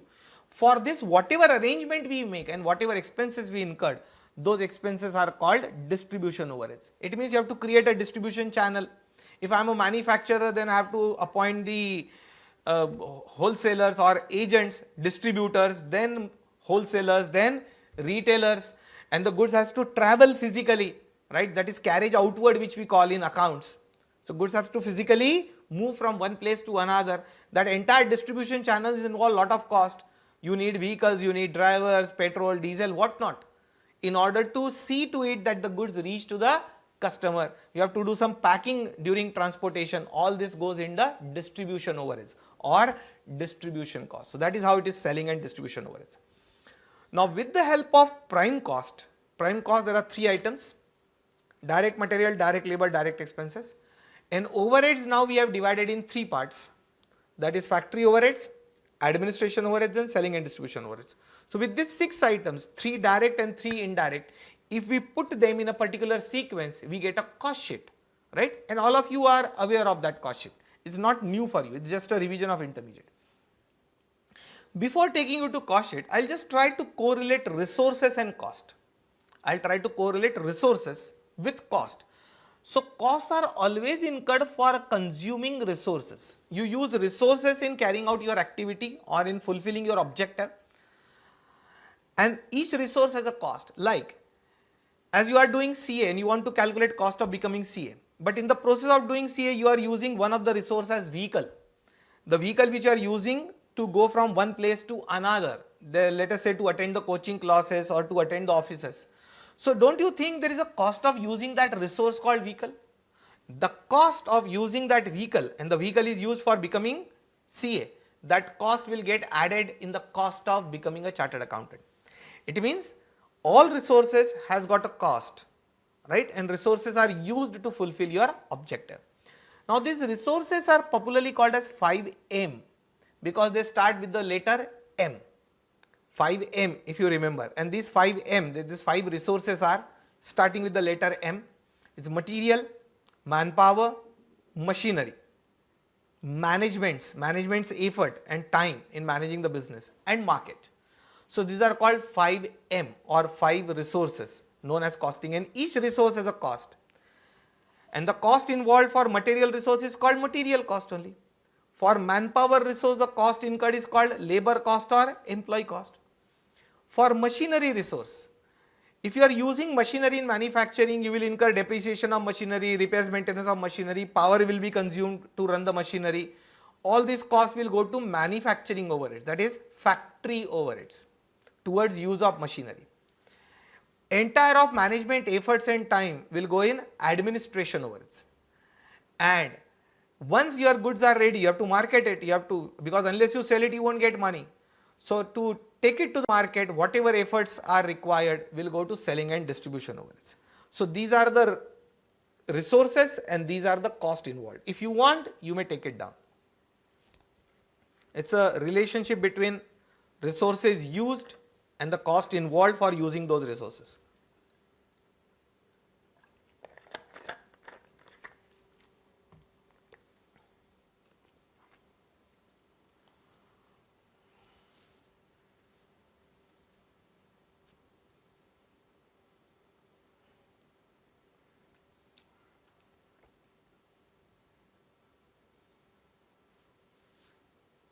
I have just given you some time, I am waiting. If those who are interested may take it down quickly.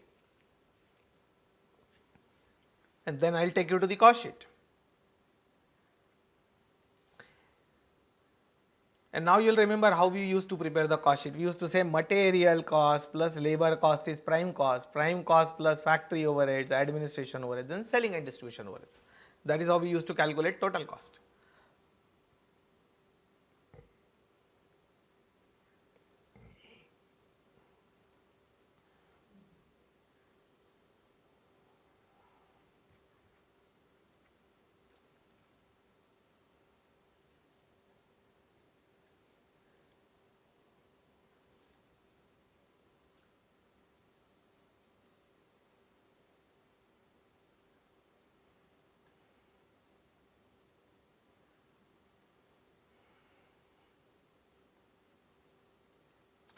Okay friends, I am taking you to cost sheet now. So simple cost sheet format I am discussing. Since CA final, they are not going to ask you to prepare the cost sheet. Basically means cost sheet related question may not be there, but that format you should keep it in mind because you have to present the data in this format. Particulars and rupees. One is direct material, that is direct material consumed in the process of manufacture, direct labor and direct expenses. If you add these three, direct expenses will be very rare, but if it is given in the question, you have to take it. Together these three will be called as prime cost. So total of these three is called prime cost. Now we'll add one by one overheads, which all of you are aware of, right? I'm just trying to revise. Add factory overheads, you will get factory cost. Prime cost plus factory overheads, you will get factory cost.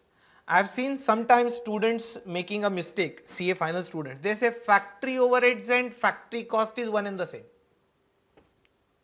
What query I have got? Sir, there is no difference between factory overheads and factory cost. I think there is a lot of difference. Prime cost plus factory overheads together is called factory cost. Factory cost plus administration overheads is called cost of production.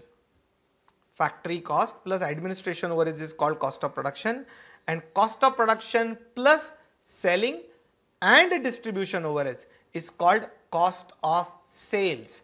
Cost of sales is your total cost because all the three overheads are added now, all three indirect costs are added. So three direct costs and all three indirect costs are added. At the end you get cost of sales, that is total cost. Add profit or deduct loss as the case may be. We'll assume there is a profit, so cost of sales add profit, you will get sales or sales price. This is a simple cost sheet format which we have revised quickly. Now we'll move little ahead. I'll go to the word costing. We started our journey with the word cost, correct? I had started the journey with the word cost. Now we go little ahead. We go to the word costing now. Right. So let us add ing to it. Let us add ing to the word cost, but the meaning will change substantially. Costing may be defined as the technique and process of ascertaining cost. Costing may be defined as the technique or process of ascertaining cost. Now this word is important, ascertainment of cost. Please remember, to ascertain means to calculate. To ascertain means to calculate. The procedure through which we calculate cost, that process of calculating cost is called costing. Are you getting it? Cost was only monetary value of all sacrifices made to achieve an objective. But there has to be a way to calculate that cost. That way, the technique or the process of calculation of cost, of ascertainment of cost is called costing. Like you have reached to CA final stage. So there is already a cost incurred on you to come up to CA final. If I ask you a question, how much is the cost incurred till now? You are going to become chartered accountant and there is a cost of becoming chartered accountant, but how much cost you have incurred till date? I am using the word cost incurred. Now cost is already incurred to reach to CA final stage. So you will say, sir, give us some time, we have not yet calculated. It means cost is incurred but not yet ascertained. Means cost incurred is different, cost ascertained is different. Now cost ascertained is whatever cost you have incurred, make a list of it and take the total, then you will be able to ascertain the cost. Now even if you don't ascertain, you don't calculate the cost of becoming CA, cost is still incurred. So cost incurred is one thing and cost ascertained is another thing. Now the way or procedure of ascertainment of cost is called costing. It may further be said as, another definition of costing is classifying, recording and appropriate allocation of expenditure for determination of cost of product or service. This product or service we call as cost object, whose cost is required to be ascertained. A product or a service is our cost object. So we have to determine or ascertain the cost of cost object. In the process of ascertaining this cost, there are three steps. One, you have to first classify the cost. I think that is what we did just now. before this definition of costing, what we did, we classified the entire cost in first three parts: material, labor and expenses, correct? Then each cost we further classified into direct cost and indirect cost. And then indirect cost together we further classified in three parts: factory overheads, administration overheads and selling and distribution overheads. This was classification of cost. So once in the procedure of calculation of cost, the first step is classify the cost. Now you have to do the recording. Recording means you have to maintain the books of accounts, record it somewhere. How much data you will keep it in the memory? So whatever cost is incurred is recorded somewhere, which you used to call as cost ledger accounting.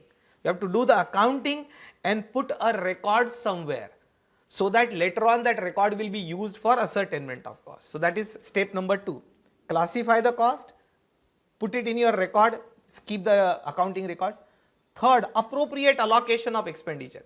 This entire sentence, appropriate allocation of expenditure, is nothing but absorption of overheads, your overheads topic. See, there is no difficulty in ascertainment of direct cost, because direct cost has one-to-one relationship with the product or the cost object. But what about common expenses? How much rent, factory rent I should charge for manufacture of one desk bench? It's very difficult, because rent is incurred in common. So through overheads chapter of your intermediate, if you remember, those common costs called overheads, we used to calculate appropriate share of overheads for charging to one product. That is called appropriate allocation of expenditure. It is common expenditure, common cost, that is called overheads. So when you charge the indirect cost to a product, you are able to ascertain the cost. Direct cost plus indirect cost charging is appropriate allocation of expenditure, and that is how we ascertain the cost. So these three steps in the process of ascertainment of cost is explained here, that is costing.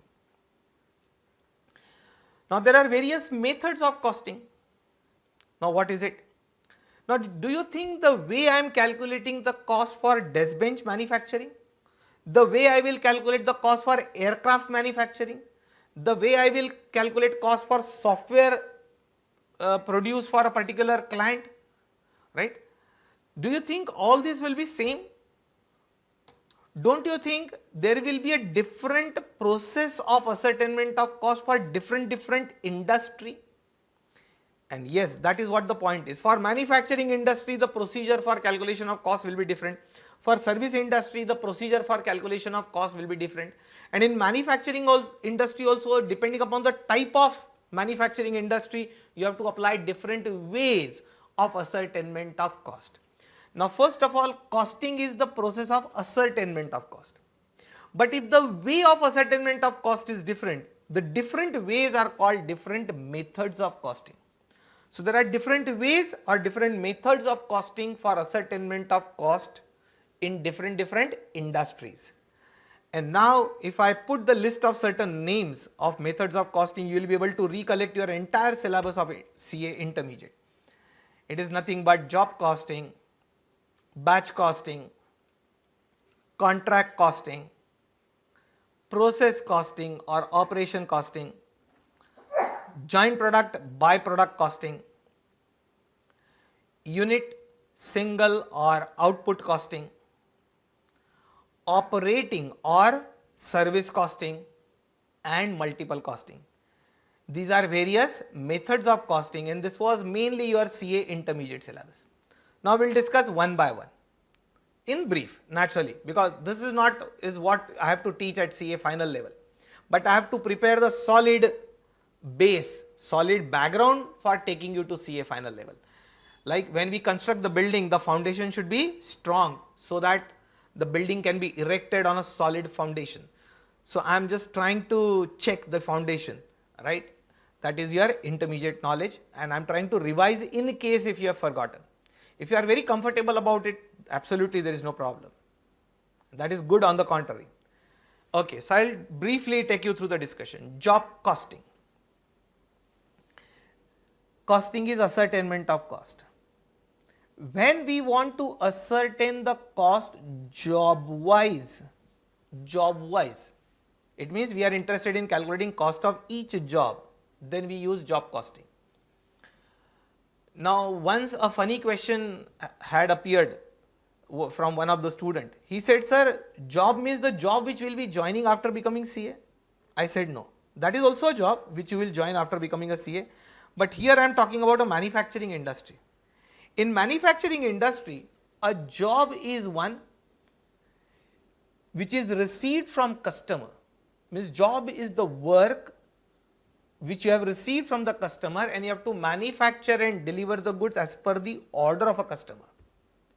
Simply speaking, any industry where goods are produced as per the specific needs and requirement of customer, such industry is known as jobbing industry. I repeat once again. Jobbing industry is one where goods are manufactured or services are provided as per the specific need and requirement of customer. So customer gives you an order which is called job order. Customer gives you the order, he will give you the specification, and as per his specification and order you will produce and deliver the goods to the customer. And each customer's order will be different. So each such order received from customer is called job, and you have to ascertain the cost job wise. Just to give you a simple example, if I am a furniture manufacturer, but I manufacture the furniture as per the needs of customer, and there are three customers which I have got. Customer A want the furniture of his classroom. He want the classroom desk benches to be produced from me. Customer B has purchased a residential house. So you want the residential furniture, that is bed and sofa set and the dressing table and so on, right? And the shelves, the residential furniture, the type of furniture which we need in residential premises. And C, customer C has purchased a shop and he is going to set up a medical shop there. So he wants the furniture for that medical shop. Now in all the three cases I am going to manufacture furniture, but every customer's requirement is different. One want classroom furniture, another want residential house furniture, third one want the medical shop furniture. So each customer is different, each order is different. I have to calculate cost for each customer separately because I will be giving quotation also to each customer separately. Now each of these three customers are called three jobs, job A, job B, job C. And I have to maintain job wise record for job costing. See, records have to be maintained. The procedure of cost is classifying, recording and appropriate allocation of expenditure. So I will maintain job A account for recording purpose in accounts, job A account. Whatever cost I am incurring, direct material, direct labor, direct expenses, I will charge to this account. I will charge overheads using appropriate overhead recovery rate or overhead absorption rate. I will get total cost. I will get some revenue from the customer for selling that job, and difference between revenue and cost is on debit side, revenue is on credit side. I will get job wise profit or loss. It means when my objective is to ascertain cost of each job separately and profit of each job separately, it means I am using job costing. Our main objective is to ascertain cost of the job. See, after ascertainment of cost, profit calculation is very easy because you have to just deduct it from your sales price. So you will maintain job A account, job B account, job C account. That is called job costing, that is job wise record. Ascertainment of cost for each job separately is job costing. So any industry where goods are manufactured or services are provided as per the specific needs and requirement of customer, we use job costing. Another variation of job costing is batch costing. Batch costing is used in an industry where goods are manufactured in batches. Batches means in lots, means in groups. So wherever goods are manufactured in batches, we use batch costing. We will take an example.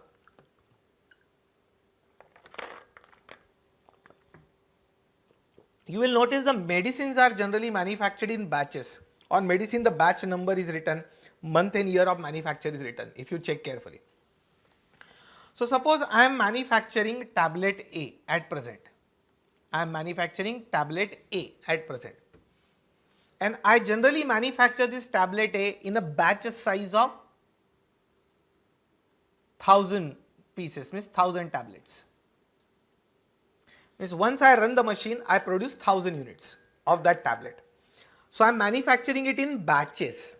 One batch of 1000 units. If you remember in CA intermediate, you have studied economic batch size. How to calculate that economic batch size using square root formula. In batch costing you have studied. Alright, we will be using that also. In CA final you will need everything. You will need economic batch size, you will need economic order quantity, EOQ also. EOQ was the topic which you discussed in material cost chapter, material cost in CA intermediate. I will require entire CA intermediate, my dear friends, for CA final. Okay. Let's come back to batch costing. In one batch I have produced 1000 tablets. So I will maintain batch wise record. Again I will keep the account batch A account. Again all direct cost, direct material, direct labor, direct expenses and overheads. So I will get total cost. Total cost. But this total cost is not for one tablet, it is for 1000 tablets. Suppose this cost comes to, let us say total cost comes to 5000 after charging overheads. So in 5000 rupees I have manufactured 1000 tablets. So cost per tablet will be 5000 divided by 1000. So cost per unit will be 5. But I got the cost of the entire batch. From there I got cost per tablet. And suppose my packing unit is of 10 tablets, means I manufacture strips of 10 tablets. Generally you will notice the medicine comes in the strip of 10 tablets. Then 5 per unit into 10 tablets, 1 strip. So 50 rupees is the cost per strip. Cost per strip. To this I will add my profit margin, my desired profit margin. If my cost is 50 rupees per strip, add a desired profit margin, you will get selling price. Add your indirect taxes, that is GST and all, and you will get your MRP, MRP per strip. So here the goods are manufactured in batches and therefore we have to maintain the batch wise record, hence it is called batch costing. We go further, contract costing. Contract costing is another variation of job costing. Contract costing is another variation of job costing. See, when we undertake the constructional, mechanical, engineering, erectional contracts for our customers, for our clients, then we use contract costing. So suppose I am a big contractor or construction company. I got one contract to develop an airport, right? Construction of an airport is one contract I got. Construction of dam is another contract. So A is construction of airport, B is construction of dam, C is construction of a flyover bridge. I have got these work orders from the government, let us say. Government is my customer and different state governments have given me different contracts. One contract I got for airport construction, another is for dam construction and C contract is for flyover bridge construction. Now don't you think I have to maintain contract wise record for each contract separately? Contract A account. If you remember, we used to prepare these accounts, contract A account, contract B account. So contract A account I will prepare and I will keep the record of cost here and I will take the revenue here, right? So you will get contract wise profit or loss. If you are able to recall, we used to call that profit of incomplete contract as notional profit. If you remember, if the contract is incomplete, the profit earned on incomplete contract was known as a notional profit because it is not actual profit, work is not yet complete.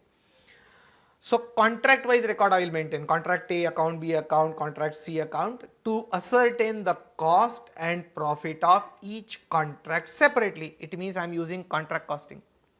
Now as I said, each contract is a job. It is very similar to job costing.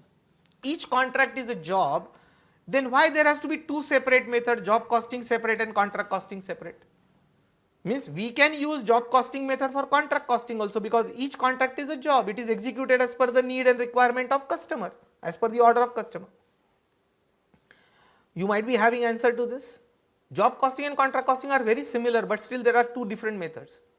The reason is, in job costing, the time required to complete the job is less. Less means less than 1 year. It may take few days, few weeks or few months to complete a job, but a contract may run over more than 1 year. It means if the job costing, contract costing, the only difference is duration involved to execute, duration, that is time. I would say long time duration jobs are called contracts. If the job is for a long term duration, treat it as contract. And if the contract is of short term duration of less than 1 year, treat it as job. And then why we need two different methods? First of all is the duration is the distinguishing criteria.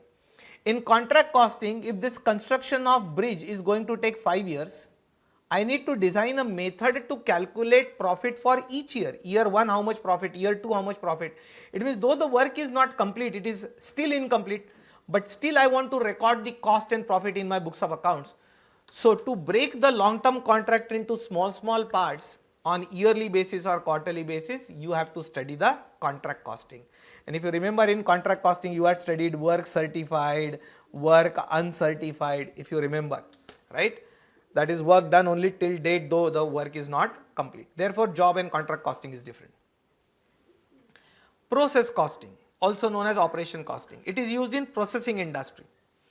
Any industry where goods are manufactured in different stages, means the raw material passes through stage 1, that is process 1, then it goes to process 2, then it goes to process 3, then it goes to process 4, and it becomes, let us say, finished product.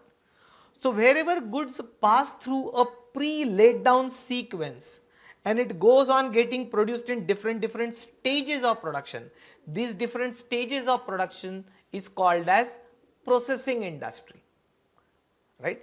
And then you have to maintain process wise record. You have done it in intermediate. We used to prepare process A account, if you remember, right? Process A account, process B account, process C account, and if you remember, output of process A used to become input for process B. That is, output of previous process becomes input for next process, right? And output of process B will become input for process C, and so on. And there is a continuous production here. The production is going on a continuous basis, but in stages, right? Then any such industry, we use process costing, where we maintain process wise record, and we used to get cost at each stage. You used to get cost per unit for process A, cost per unit at process B, cost per unit at process C, and in the last process, if it is the last process, then you will get the cost of finished product, that is total cost. And cost is also transferred from previous process to next process. So cost gets accumulated over the different processes. The examples could be sugar factory is one of the examples of processing industry, right? Sugar is manufactured in 4 stages. First process is crushing, where sugar cane is crushed and juice is extracted, that is crushing process. This output of first process goes to second process, that is sugar cane juice goes to the second process. Second process is boiling and cleaning. The sugar cane juice is boiled and cleaned with the help of chemicals. Impurities are removed, and the cleaned juice goes to crystallization process. Crystallization process means this liquid juice is converted into white sugar granules or crystals. It's a lengthy process. It doesn't happen all of a sudden. It takes time to convert that juice, sugarcane juice. It slowly becomes whiter and thicker, and at the end of crystallization process, you will find the white sugar coming out of the machine. And the last process is weighing and packing. You have to weigh the sugar bags. Generally, sugar is stored or packed in gunny bags, that is jute bags generally, and each bag is of 100 kg, so that is 1 quintal. So the sugar which comes out is caught in those gunny bags or jute bags, and there is a weighing scale kept. The moment it is 100 kg, another bag is put, and it can be automated machine also, which can automatically weigh 100 kg and will move to another bag, and the sugar, and then the bags are stitched. So it is weighing 100 kg and then packing, and your sugar is ready for delivery in bags of 100 kg each. So you have to maintain the record for each process, process 1, 2, 3, 4. So if you are maintaining process wise record, it is called process costing. The substitute word for process is operation. Each process may be called as each operation also. Joint product byproduct costing. This topic is linked with process costing. I repeat, joint product byproduct costing is linked to process costing. Means what? If in a particular process you get more than one product at a time, it means if you get multiple products from common process, so it is connected to process costing. Process is common, input is common, but the outputs are more than one. When it happens in any processing industry, then in addition to process costing, you have to use joint product byproduct costing also. So when goods are produced jointly out of a common process, we call them as either joint products or byproducts. I hope you remember the difference between joint product and byproduct. Both are produced together. But if the economic value, if monetary value of those goods in the market is higher, we call them as joint products. If the economic value of that product which is produced jointly in a process, if that economic value or market value is very low, we call it as byproduct. Just for example's sake again, I will take you back to the sugar factory, that is sweet example. First process was crushing, where sugarcane is crushed. When you crush the sugarcane, you get two things. One is sugarcane juice, which goes to the next process, and one is the leftover. That leftover is called as bagasse. Leftover is called as bagasse. That is the remaining waste when you extract the sugarcane juice from sugarcane. So that leftover has got a name. It is called bagasse and it is treated as a byproduct, because bagasse won't fetch you much money. Now you may say that it is waste, just throw it out. No, that bagasse is useful. It can be sold to paper industry. Paper industry will buy bagasse from sugar factory and they will convert it into paper pulp, and that paper pulp can be converted into paper. So bagasse is an input raw material for paper industry. Getting it? Even bagasse can be used as a fuel, right? If bagasse is lit in the furnace, furnace means bhatti in Hindi, right? Furnace is a place where fire is lit. So bagasse is used as a fuel to lit the fire and water is boiled.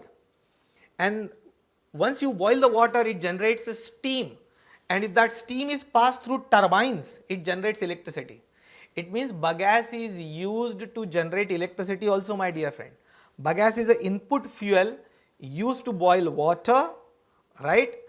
And boiling of water will generate steam, and use of steam will rotate the turbines, and rotation of turbine generates the electricity.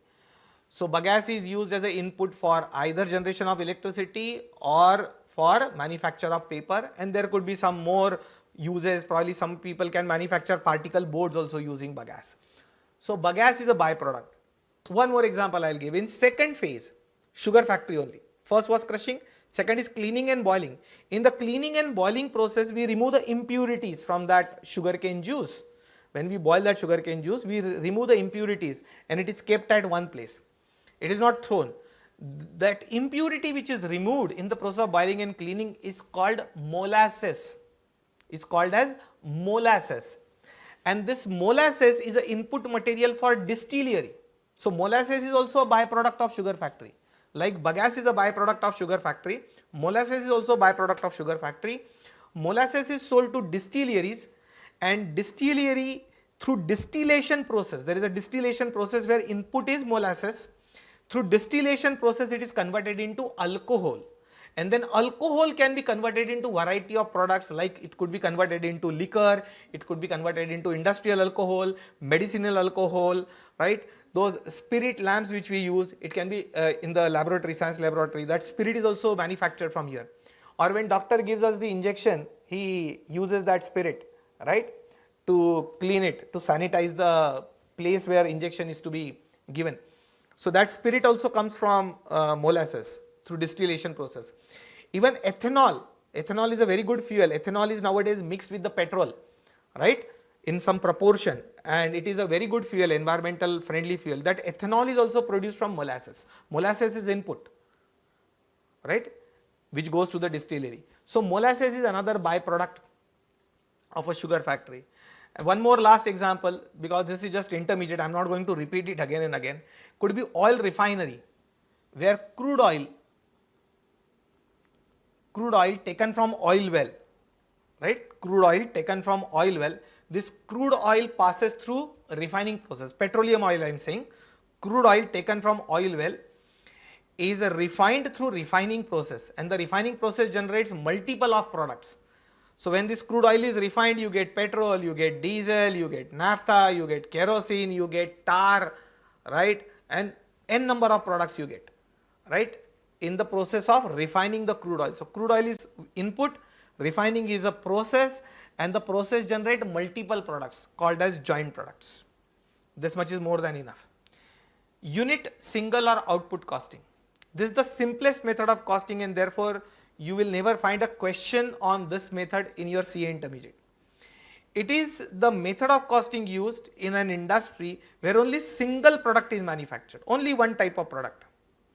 So where the output is single output, it is also called as or single unit costing. These three words are used in combination.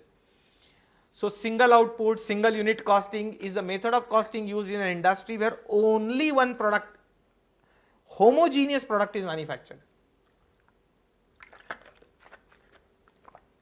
Means the product should not be different in size, not different in color, not different in shape. Exactly same product, identical product is manufactured throughout the year. If it happens in any industry, then you can use this single unit or single output costing method, because calculation of cost is very simple. Therefore, never the question is asked. Just take the total cost, because output is only one. Total cost divided by total output and you will get cost per unit. Very simple.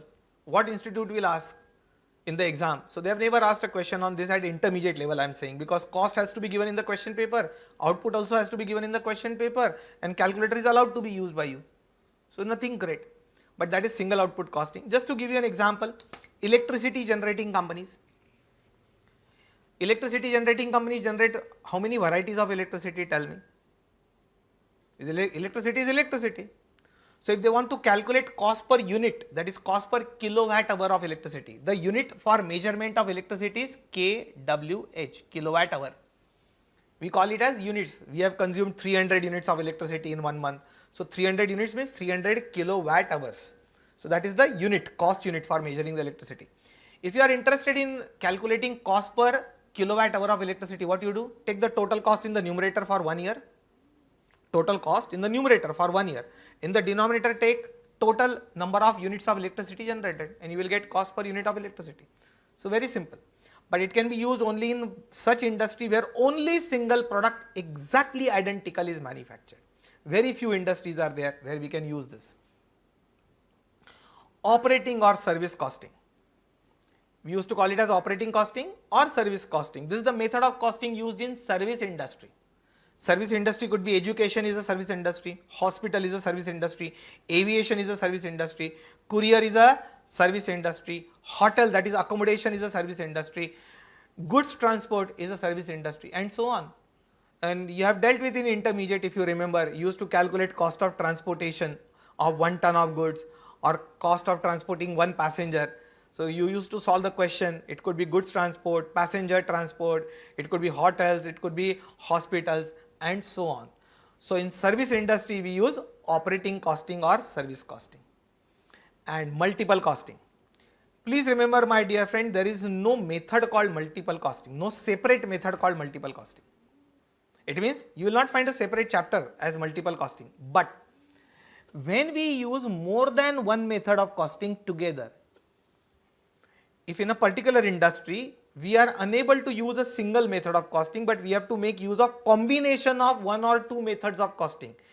It means when you use multiple methods of costing to ascertain the cost, then you are said to be following multiple costing. So multiple costing itself is not a separate method. It is use of multiple methods of costing. So out of 1 to 7 method, if you have to use more than one method together, then you are said to be using multiple costing. Now this multiple costing is generally used in assembly line industry. Assembly line industry. Now you will say, what is assembly line industry? Assembly line industry is any such industry where components and parts are first manufactured and then they are assembled together to manufacture finished product. I repeat, assembly line industry is one where multiple costing is used. And assembly line industry is one where components and parts are first produced and then they are joined or assembled together to manufacture a finished product. Let us take automobile companies who manufacture vehicles. It could be a 2-wheeler, it could be a 3-wheeler, it could be a car, it could be a truck, it could be a tempo, it could be a bus. Let us say Tata Motors, for example. Now they manufacture different variety of vehicles and each vehicle requires so many parts and components. Now a particular part might be manufactured in batches, so you have to use batch costing to ascertain cost of that part. Engine might be manufactured each one individually, so it could be a job costing also. You might be using job costing if it is produced individually. Some components parts might be manufactured through processing, so you may have to use process costing, right? It means you may have to use job costing plus process costing plus batch costing to calculate the cost of those parts and components, and then these different parts and components are assembled together to manufacture your finished product. The finished product could be a truck, could be a bus, could be a car. It means you cannot rely on only one method, because your industry, the nature of your industry is so complex that you cannot make use of only single method to ascertain cost of a cost object. So you have to make use of multiple methods, and when we use multiple methods, it could be a multiple costing. I'll give you another example of a service industry. Let us say a hospital.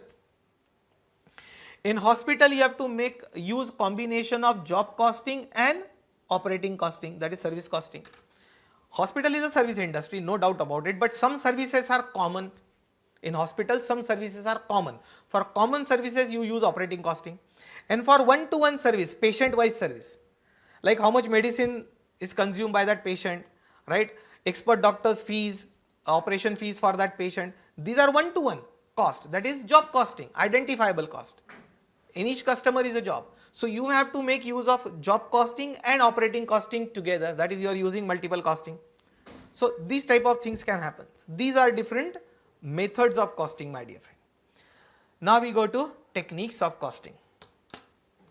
Techniques of costing is one where your syllabus also lies of CA final, because in CA final you have got some of these techniques.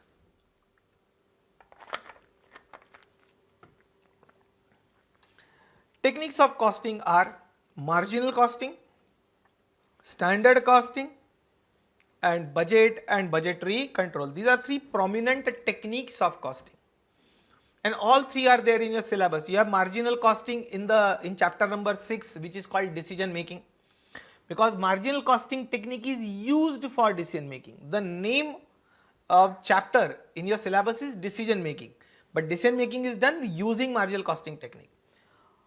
Cost control is done using standard costing technique. Cost control is the objective which you will achieve using standard costing technique, and overall managerial control can be achieved through budget and budgetary control. For overall smooth functioning of the organization, you have to use the technique called budget and budgetary control. So marginal costing, standard costing, budget, budgetary control are the three techniques which you had studied in CA intermediate, but you will be studying it now also in CA final at a little higher level or international level. So all these three chapters are included in your CA final syllabus, but at a higher level. And naturally, I will start from intermediate level just to brush up the concepts of marginal costing, standard costing and budget, and then I will take you to CA final level. As I told you, to bridge the gap between CA intermediate and CA final syllabus, to bridge that gap, I will take you smoothly from intermediate to final level. Now, what is the difference between methods and techniques of costing? That's very interesting. Methods are industry specific. Methods are industry specific, and techniques are common for all industry. Like if I am a contractor and I am doing construction of a bridge, I have to use contract costing. But while using contract costing, I can use marginal costing technique also, standard costing technique also, budgetary control technique also. Means techniques are common for all industries. Suppose I am a manufacturer of sugar, so I am using process costing. So method I am using process costing, but along with process costing, I can use marginal costing technique, standard costing technique, budgetary control technique. So techniques are general in nature, can be used for all industry, and methods are specific in nature. A particular method is used for a particular industry also. If I am a sugar manufacturer, I cannot use contract costing or I cannot use job costing. I have to use process costing only. So methods are specific, techniques are general in nature. Another one, the objective of methods. Methods of costing, the objective was ascertainment of cost, I think. Ascertainment of cost is the basic purpose of the methods of costing, and the purpose or objective of techniques of costing is written already on the screen. The marginal costing technique, the objective is to use it for business decision making. Purpose of standard costing is to use it for cost control, and purpose of budgetary control technique is to use for overall managerial control and smooth running of the organization. Now we will discuss few terms or few concepts right? Actually, there are so many. I have told you, you can download a dictionary, costing dictionary from Google Play Store, as I told you, right? Install that dictionary. You'll find the name costing dictionary by C. Rakesh Agrawal, and you can revise so many terms if you want to. If you are not comfortable, then if you are very good, then there is absolutely no problem. Very good at conceptual level. I am discussing few important concepts which we will need in CA final. So one is explicit cost versus implicit cost. I'll just put a table in front of you. Explicit cost and implicit cost. Just go through it, then I will discuss. Just go through it, then I will discuss it with you.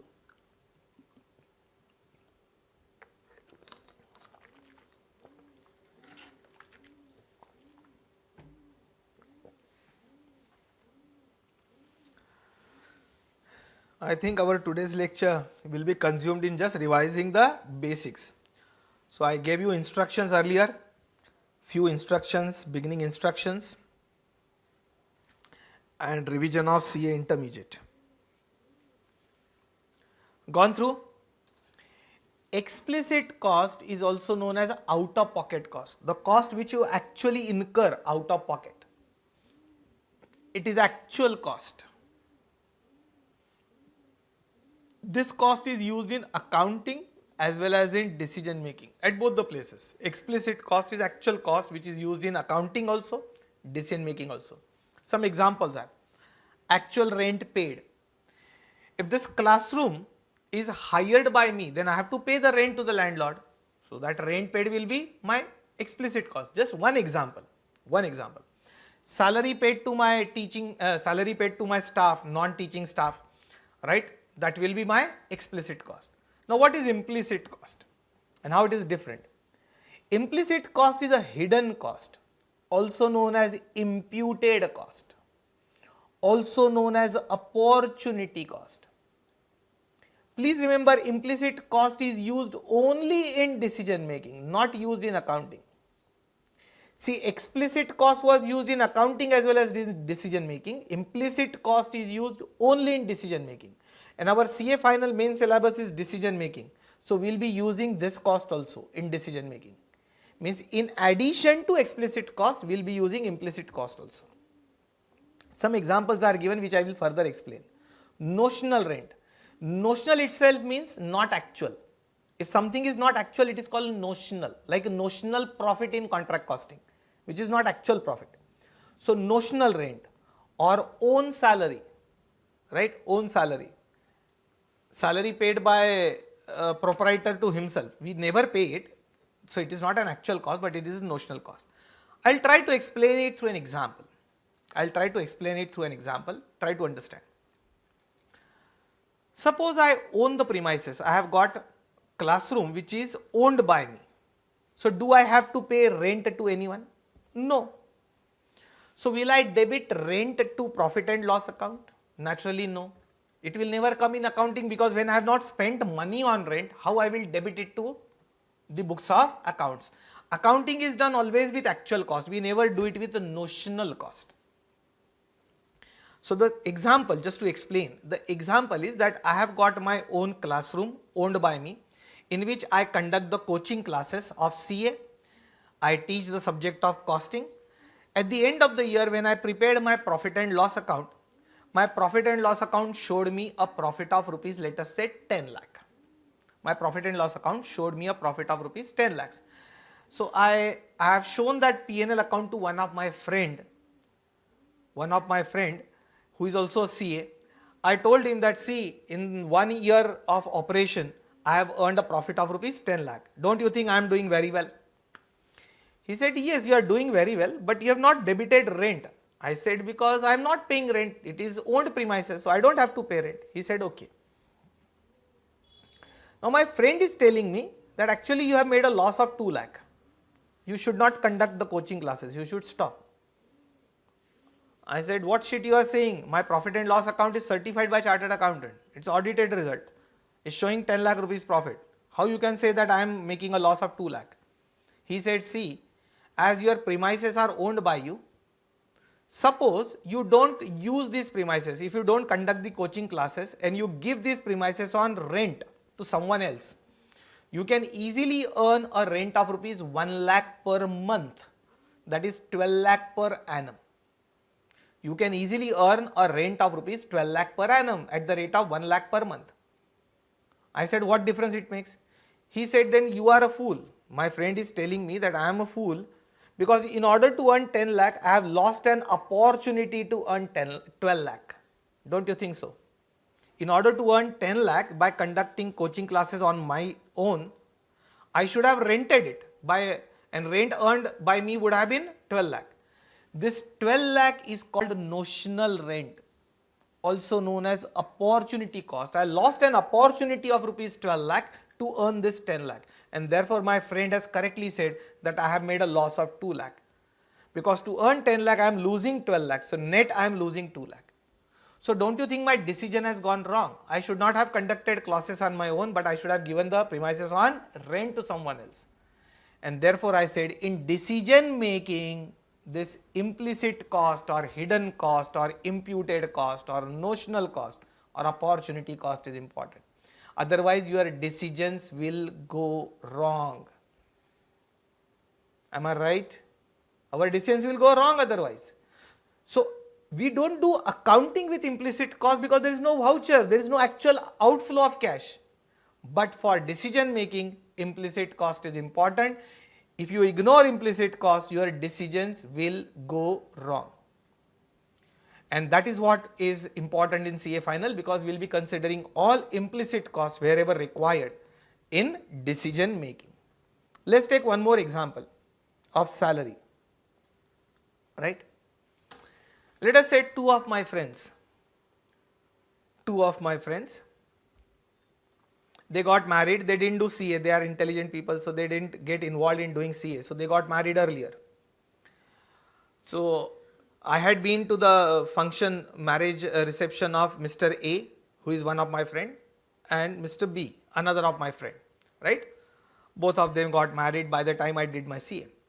But they are very good friends of mine, so I asked A, how much money you got from your father-in-law in marriage? So he said, my father-in-law gifted me 10 lakh. I asked the same question to B because he got married after few more months. So B said that as A had taken 10 lakh, I also requested my father-in-law to give me a gift of 10 lakh. So I also got 10 lakh. I said, very good. So both these people, A and B, got 10 lakh. I told them, what you did with this 10 lakh? Tell me. A said, see, I simply invested this money, I kept it in mutual fund. I invested this 10 lakh rupees of money in mutual fund in the name of my wife. And in 1 year, I have generated a 10% return on mutual fund. 10% return means 1 lakh rupees. Okay. So A has earned on 10 lakh rupees investment, he has earned 1 lakh. I said, very good, well done. I said, now B, what you did?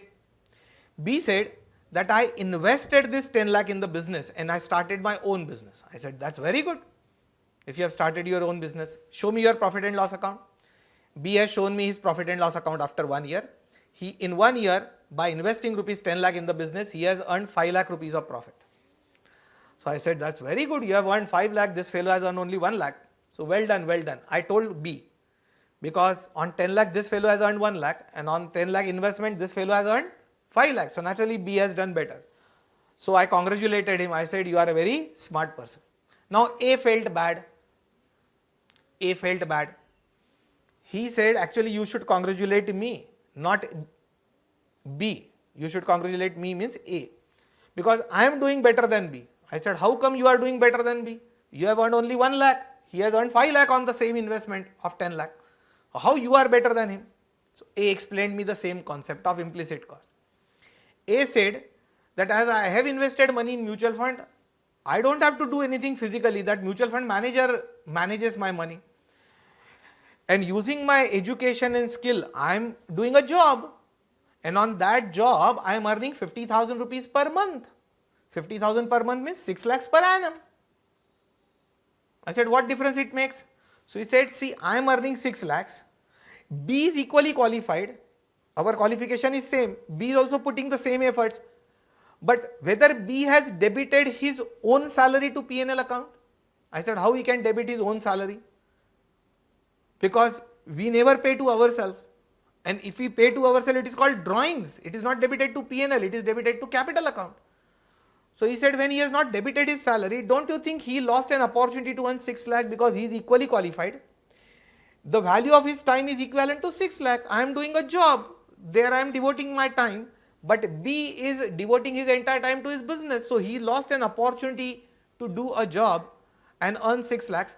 So in order to earn 5 lakh profit, he has lost an opportunity to earn 6 lakh rupees. That is cost of his time. That is called opportunity cost. And therefore he is suffering a loss of 1 lakh. I think what A says makes sense. So in decision making it makes sense, but we never debit proprietor's salary to P&L account. So own salary, I said, is implicit cost, and salary paid to staff would be explicit cost, that is actual cost. I repeat, in decision making you have to consider explicit cost as well as implicit cost, both. Are you getting it? If I give you last example for implicit explicit cost, if I tell you what is the cost of doing CA, suppose you have become chartered accountant and I am telling you to calculate cost of doing CA, what you will do? Which cost you will calculate? You will calculate the cost of tuition fees, exam fees paid to the institute, registration fees paid to the institute, books, notebooks, use of vehicle and so on, and you will give me a total that so and so amount is incurred. But who will consider the opportunity cost which you have lost? Opportunity cost means because you are doing CA, you were deprived of doing so many other things. Your entire energy got consumed in doing CA. I'll just use one sentence of Hindi, right, which I had used at one place to explain this concept, right. I'm sorry for those who don't understand Hindi. CA बनने में खर्चा कुछ हजारों में लगता है, CA बनने में खर्चा कुछ हजारों में लगता है, लेकिन जवानी पूरी लग जाती है, जवानी पूरी लग जाती है. Now my dear friends, वो खर्चा कुछ हजारों में लगता है is explicit cost, that is out of pocket cost, and your time, efforts and energy which is getting consumed, which I said in Hindi as जवानी पूरी लग जाती है, that is implicit cost, that is hidden cost, and that is a very big cost in doing CA. Right? You are unable to watch cricket, you are unable to play cricket, you are unable to enjoy your college days because whole day you are involved in doing studies for CA, attending classes and doing articleship. So don't you think other opportunities are lost, other sacrifices are made which are hidden, which are difficult to count in money terms, but those sacrifices are also made, and therefore CA course is difficult. CA course is difficult if you consider implicit cost. Otherwise CA course is very cheap if you consider only explicit cost. If you consider out of pocket cost which you have incurred minus stipend received from your boss, then CA course is the cheapest course in this world. Then why all people don't do the CA course when it comes to decision making? I repeat once again, if you consider only explicit cost of doing CA, it is the cheapest and best course. If you take only compulsory fees of institute, exam fees and registration fees minus stipend received in 3 years of articleship, on the contrary you will be in surplus in doing CA. Why all people don't do it when it is the best and cheapest course? Because in decision making they consider implicit cost also, the efforts and the time required. So decision making implicit cost is important. Anyway, I'll take you further. Another term, small term, cost unit. It is the smallest unit of measurement of cost. Smallest unit in which we express the cost, we measure and express the cost. I'll give you some examples, right? If you can recollect, just read this.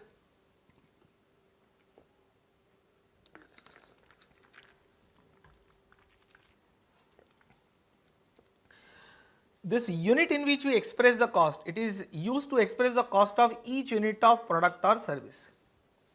For example, we say sometimes cost per kg, that is cost per kilogram. So kilogram is a cost unit which we use to express the cost. If I say, for example, I am a manufacturer, and if I just say my cost is rupees 2,800, what you will understand by 2,800? I am not using the unit, cost unit. 2,800 is okay, but what? So I should say 2,800 per 100 kg bag of sugar. Then it makes sense. So 2,800 per bag, that one bag is a cost unit. Then only it makes sense. So like cost per kg, cost per meter, it could be cost per liter, it could be cost per cubic feet. Cubic feet is used for gases, for wood, right? So these are examples of cost unit. In service industry, we used to use cost per ton kilometer for goods transport, if you remember. When I say my cost is rupees at 10 per ton kilometer for transportation industry, it means cost of transporting 1 ton of goods up to 1 kilometer distance is 10 rupees. It is called composite cost unit because two units are used. Ton, that is weight, and kilometer is a distance. Means weight and distance, 2 units are used together.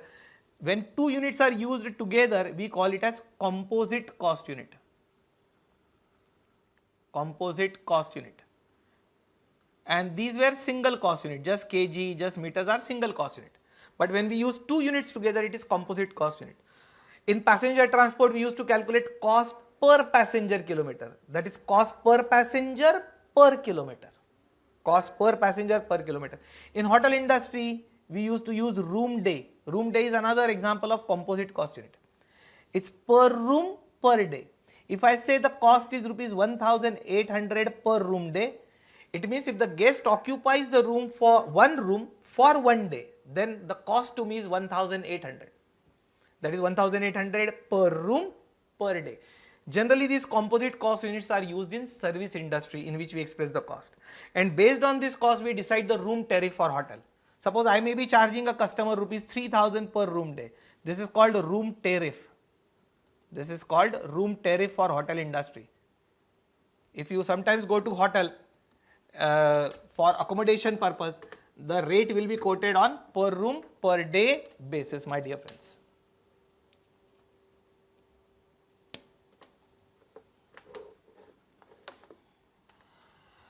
So this is cost unit. Always express the cost in per unit basis. Then only it makes logic, it only makes sense. Okay. So single unit and composite units. This is all intermediate revision, my dear friends. This is the discussion or quick revision of intermediate which we have finished, my dear friends. Actually, now we have to start with our main chapter. I am going to start from chapter 6 as I told you. I am going to begin my journey from decision making chapter, chapter 6, then chapter 7, pricing decision, and then chapter 1, 2, 3, 4, 5. But I think today I have already consumed lot of your time in giving you so many instructions and then in revising your CA intermediate basic cost concepts. I hope these were useful to you, right? I have not wasted your time. But today I won't start with chapter 6. I think I should better stop here today. So from tomorrow onwards, we will be on chapter 6, that is decision making chapter using marginal costing technique. So I will revise the marginal costing quickly, that is intermediate marginal costing tomorrow, and then we will start solving the questions. Okay friends. So for today, I think this much is enough. See you tomorrow. Bye bye.